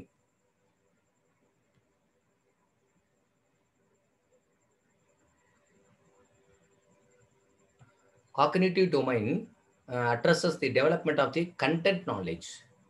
நான் வச்சுங்க content knowledge and intellectual skills underline பண்ணி வச்சுங்க. Content knowledge and intellectual. நீங்கள் வந்து ஸ்க்ரீன்ஷாட் எடுத்து வச்சுக்கோங்க. திருப்பி பின்னாடி நீங்கள் என்ன பண்ணுங்கன்னா ஸ்க்ரீன்ஷாட்டை வச்சு நீங்கள் கொஞ்சம் இது பண்ணிங்க. நான் முடிஞ்ச வரைக்கும் நாளைக்கு என்ன பண்ணலாம்னு நினச்சிருக்கேன் அப்படின்னா, இப்போ நாளைக்கு லாக்டவுன் ஆகுது. நம்மளுக்கு அடுத்த வாரம் வந்து மண்டே டு ஃப்ரைடே வரைக்கும் கிளாஸ் கண்டினியூவாக இருக்குது. காலையில் வந்து 10 o'clock கிளாஸஸ் வந்து யூஜியை பொறுத்தளவு ஒரு நாள் இருக்கும். சில சமயத்தில் ஈவினிங் போகும். இது யூஜியை பொறுத்தளவு. ஏன்னா பிஜிக்கு போயிட்டு இருக்கனால பிஜி வந்து ஆல்டர்னேட்டிவாக வரும். அதனால வந்து என்னன்னா நாளைக்கு நான் என்ன நினைக்கிறேன் அப்படின்னா, உங்க எல்லாத்துக்கும் ஒரு குறிப்பிட்ட ஏதாவது சில மெட்டீரியல்ஸ் வந்து நாளைக்கு போஸ்ட் பண்ணலாம்னு நினைக்கிறேன் குரூப்ல. எல்லா யூனிட்டுக்கும் ஒரு குறிப்பிட்ட சில மெட்டீரியல்ஸ். அதுக்கு பின்னாடி நான் வந்து ஃபைனலா உங்க எல்லாத்துக்கும் வந்து நான் மெட்டீரியல், ஏன்னா இப்போதைக்கு வந்து புக் பிரிண்டிங் பண்ண முடியாது லாக்டவுன் ஆகுறதுனால. அதனால வந்து நம்ம சொன்னது வந்து அடுத்த வாரம் கொடுப்போம் அப்படின்னு பிளானிங் இருந்துச்சு. ஸோ அதில் வந்து இப்போ லாக்டவுன் ஆகுறதுனால நாளைக்கு உங்கள் குரூப்பில் மேக்ஸிமம் நான் வந்து மெட்டீரியல்ஸ் ஓரியன்டாக ஏதாவது நான் போஸ்ட் பண்ணுவேன். அதனால நீங்கள் நாளைக்கு ஈவினிங்குள்ளே நீங்கள் என்னென்னா நாளைக்கு ஈவினிங் வரைக்கும் கடை இருக்கும். அதனால பிரிண்ட் அவுட் எடுத்து கையில் வச்சுக்குங்க. கையில் வச்சுட்டு பாடத்தை கவனிங்க. நான் அப்படி ஒரு பிளானிங் பண்ணியிருக்கேன். அது எந்த அளவுக்கு சாத்தியமாகுதுன்னு தெரியல. அதுக்கு பின்னாடி உங்களுக்கு மெட்டீரியல்ஸ் வரும். இதை வச்சுட்டு நீங்கள் அங்கங்கே குறித்து வச்சுக்குங்க. நீங்கள் நோட் பண்ணும்போது குறித்து வச்சுக்கிறதுக்கு. அதனால நீங்கள் தயவுசெய்து நாளைக்கு நீங்கள் போய் பக்கத்தில் பிரிண்ட் அவுட் கடையில் நீங்கள் அப்படியே அதை அவங்களுக்கு அனுப்புனீங்க அப்படின்னா பிரிண்ட் அவுட் எடுத்து கொடுத்துருவான். நான் என்னென்ன யூனிட்டுக்கு அனுப்புறேன்னா எல்லாத்தையும் எடுத்து வச்சுக்கோங்க. மேக்ஸிமம் அடுத்த வாரம் வரைக்கும் உங்களுக்கு கண்டினியூ கிளாஸஸ் வந்து இருக்கும். டெய்லி கிளாஸஸ் இருக்கும் maximum. Right, next point. So teaching and learning is cognitive domain. இப்போ பாருங்க, டீச்சிங் அண்ட் லேர்னிங், பாடம் நடத்துறதும் சரி கற்றுக்கொள்றது ரெண்டுமே, கற்றல் கற்பித்தல் ரெண்டுமே எந்த டொமைன்ல வருது? காக்னிட்டிவ் டொமைன்ல வருது. Is essential of physical education teacher. as without its students are less likely to understand the rules or develop the strategy. So இதெல்லாம் வந்து என்ன கொடுத்துருக்கு அப்படின்னு பார்த்தோன்னா நம்மளுடைய இதில் வந்து காக்னிட்டிவ் டொமைனில் கொடுத்துருக்க விஷயங்கள். நெக்ஸ்ட்டு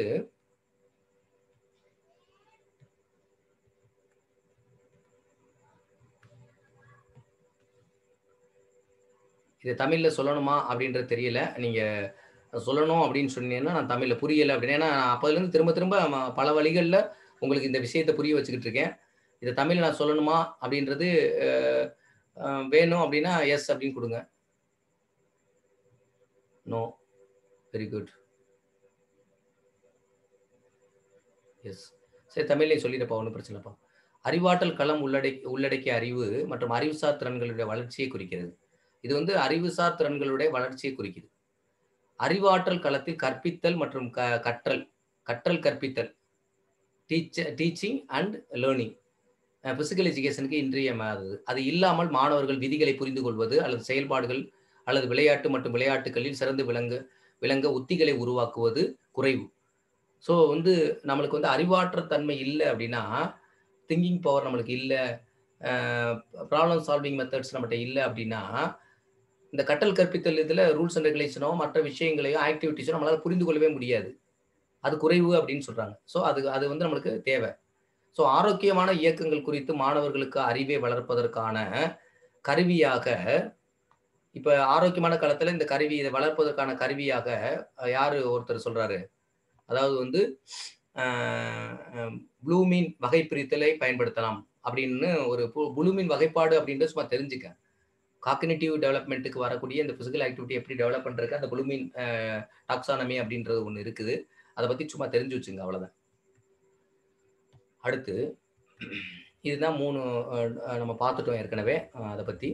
இது வந்து அகைன் பாருங்கள், காக்னிட்டிவ்ன்ற அபவுட் நோயிங்னா தெரிஞ்சுக்கிறது, அறிவு சார்ந்தவர். இந்த இடத்துல வார்த்தை மாறுது பாருங்கள், காக்னிட்டிவ் மீன்ஸ் நோயிங்னு போட்டுங்க.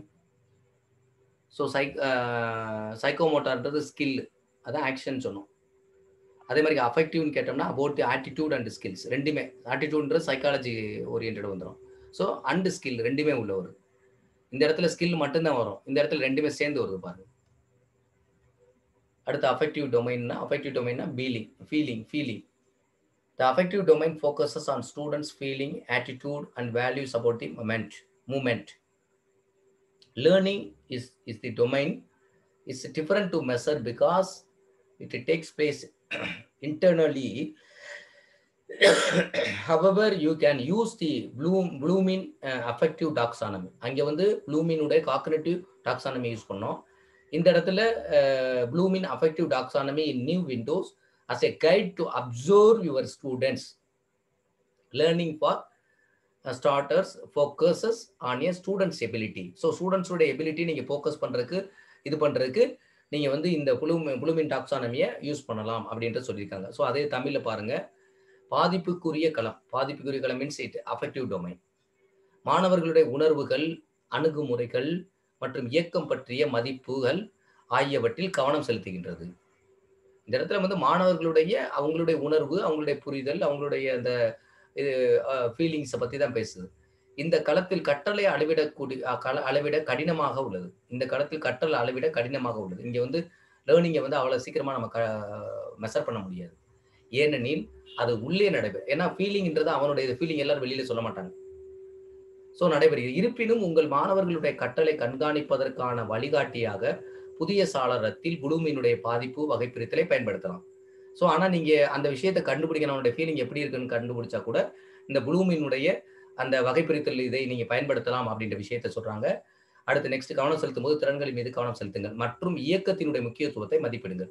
இயக்கம் என்பது மூவ்மெண்ட். ஸோ அதனுடைய முக்கியத்துவத்தை மதிப்பிடணும் அப்படின்னு சொல்கிறாங்க. ஸோ இதை நம்ம ஏற்கனவே சொல்லிட்டோம். இதில் அஃபெக்டிவ் டொமைனில் இந்த கீழே உள்ள விஷயங்களை படிச்சுங்கப்பா. நான் அந்த இதை தனியாக நோட் பண்ணிங்க, மேலே உள்ள படத்தில் இருக்காது, பட் நீங்கள் வந்து ஸ்க்ரீன்ஷாட் எடுத்துருப்பேன்னு நினைக்கிறேன். அதனால் இந்த கீழே உள்ள பாயிண்ட்டை நல்லா கரெக்டாக நோட் பண்ணி வச்சுங்க. அதாவது இந்த இருக்கு பாருங்கள் கீழே, அஃபெக்டிவ் டொமைன் அப்படின்னா அதில் என்னென்னலாம் இந்த வார்த்தையை சேர்த்துக்குங்க. ஏன்னா இது எல்லாமே பாருங்கள், எல்லாமே அவங்கவுங்களுடைய ஆர்வம் அதை பற்றி பேசுது.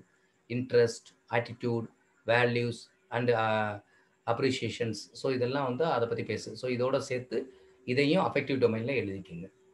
கொஸ்டின் உங்களுக்கு கேட்கக்கூடிய பகுதிகள் இதெல்லாம். அடுத்து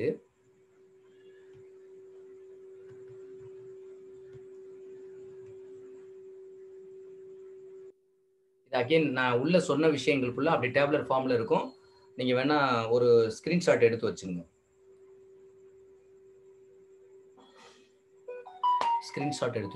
சொன்னதான் திரும்ப திரும்ப வரும். அதில் அகெயின் உங்களுக்கு கூடுதலாக அந்த விவரங்கள் தெரிவிக்கிறாங்க. எடுத்துருப்பேன்னு நினைக்கிறேன்.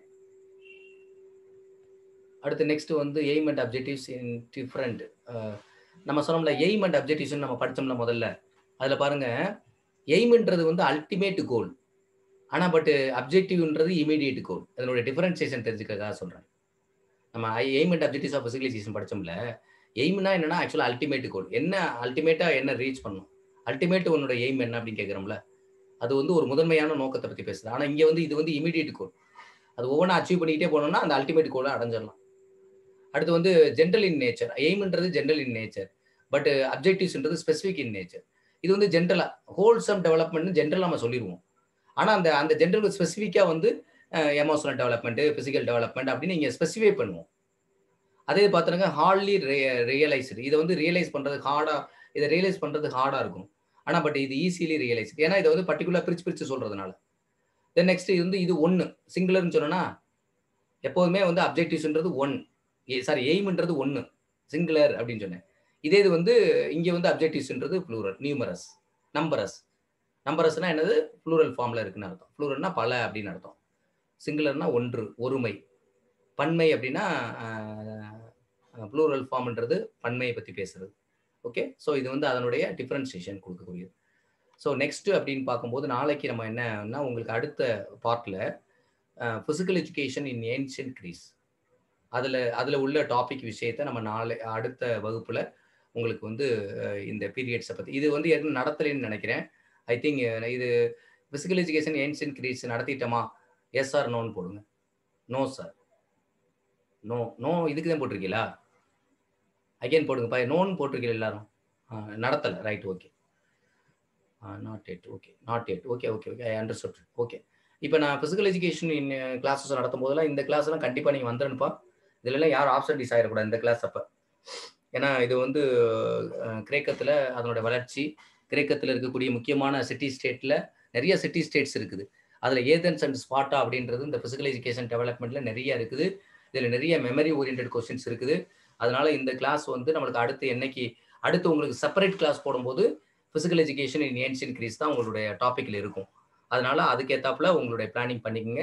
ஸோ இன்றைய அமர்வுல நீங்க இன்னைக்கு டெஸ்ட் எழுதுனீங்க. டெஸ்ட் பேப்பர் வந்து இப்போ இதனுடைய டெஸ்ட் பேப்பர் இன்னொரு 10 மார்க் கொஸ்டின் இருக்கு தனியா. இன்னைக்கு கொஸ்டின் பேப்பர் எப்படி எழுதுனீங்க? கொஸ்டின் பேப்பர் ஈஸியா இருந்துச்சுன்னா எஸ்ன்னு போடுங்க. இல்லை நல்லா ஆன்சர் பண்ணினா எஸ் ஒய்ன்ற லெட்டர் போடுங்க. கொஸ்டின் பேப்பர் எப்படி இருந்துச்சு? இன்னொன்று இதோட கண்டினியூஷன் ஒரு டெஸ்ட் இருக்குப்பா. இன்னும் இதில் ஒரு 10 மார்க் நான் முக்கியமான கொஸ்டின்ஸ் இன்னும் கொடுக்காம வச்சிருக்கேன். இப்போ ஏற்கனவே வந்து எல்லாம் மேக்ஸிமம் கொஸ்டின்ஸ் கவர் பண்ணிட்டோம். இப்போதைக்கு வந்து உங்களுக்கு மெஷர்மெண்ட்ல கிளாஸஸ் வரலாம் கரெக்டாக கவனிச்சிட்டே வாங்க. சரியா? நல்லா நீங்கள் அதை வந்து ஒன் வேர்டாகவே எழுதி வச்சுக்கோங்க. நோட்டில் எழுதி வச்சு மனப்பாடம் பண்ணிக்கிட்டே வாங்க. அதில் ஏதாவது வேற ஏதாவது நீங்கள் படிக்கும்போது விடுபட்டு இருந்துச்சு அது பக்கத்தில் எழுதிக்கிட்டே வாங்க. ஸோ அதனால கொஸ்டின் பேப்பர் இப்போ இன்னைக்கு நடந்த பேட்மிண்டனில் இன்னொரு கொஸ்டின் உங்களுக்கு இருக்குது. அதுக்கடுத்த டெஸ்ட் உங்களுக்கு என்ன இருக்கும் அப்படின்னு பார்த்தோம்னா நாளைக்கு எப்படியாவது பேட்மிண்டனில் ஒரு டெஸ்ட் நடக்கும். ஏன்னா கொஸ்டின் பேப்பர் கொஞ்சம் ரெடி ஆகிறதுக்கு லேட் ஆயிடுச்சு எனக்கு. அதனால வந்து இது பண்ணல. நாளைக்கு ஒரு கொஸ்டின் பேப்பர் பேட்மிண்டனில் இருக்கும். அதை நான் அறிவிப்பு சொல்லிட்டேன். அதனால நீங்கள் குரூப்பை எதிர்பார்க்காதீங்க. நாளைக்கு டெஸ்ட் இருக்கு. அதுக்கடுத்து வந்து உங்களுக்கு எப்போ டெஸ்ட் இந்த இப்போ நடந்தது வரைக்கும் இந்த எய்ம் அண்ட் அப்ஜெக்டிவ்ஸ் வரைக்கும் இருக்கக்கூடிய பகுதியிலிருந்து உங்களுக்கு டெஸ்ட் பேப்பர் இருக்கு. அது என்னைக்கு அப்படின்றது நான் செப்பரேட்டாக சொல்லுவேன். நான் முடிஞ்ச வாய்ப்பு இருந்துச்சுன்னா இந்த 2 வீடியோவும் நான் அப்லோடு பண்ணாலும் பண்ணுவேன் நெட்ல. ஏன்னா இது வந்து நீங்க திரும்ப அந்த கான்செப்ட் அண்டர்ஸ்டாண்ட் பண்றதுக்காக யூடியூப்ல அப்லோடு பண்ணாலும் பண்ணுவேன். பண்ணனா பார்த்துக்குங்க. பண்ணலைன்னா விட்டுருங்க. ஒன்றும் பிரச்சனை கிடையாது. ஓகே. ஈச் டெஸ்ட் எல்லா டெஸ்ட்டுக்குமே நான் ஆன்சர் அனுப்பிட்டே தான் இருக்கிறேன். முடிச்ச உடனே உங்க குரூப்ல ஆன்சர் அனுப்பிடுறேன். இப்போ இன்னைக்கு போட்ட டெஸ்ட்டுக்கு இன்னைக்கு அனுப்புவேன். பழைய டெஸ்ட்டுக்கு நான் ஏதாவது போடாம இருந்தேன்னா அதை நான் உங்களுக்கு குயிக்கா அதுல போட்டுறேன். ஒன்றும் பிரச்சனை கிடையாது. டெஸ்ட் முடிஞ்சிச்சுன்னா அடுத்த நாள் எப்படியும் உங்களுக்கு வந்து ஆன்சர் ஷீட் வந்துடும். வேற ஏதாவது இப்போ நான் உங்களை மியூட் பண்றேன். வேற ஏதாவது நீங்க சொல்லணும்னா சொல்லலாம்ப்பா. உங்களுடைய இதை நீங்க மியூட் எடுத்து விட்டுட்டு நீங்க என்கிட்ட பேசலாம். ஓகே. ஒரு நிமிஷம். இதை இது பண்ணிக்கிறேன். ஷேரை வந்து க்ளோஸ் பண்ணிக்கிறேன்.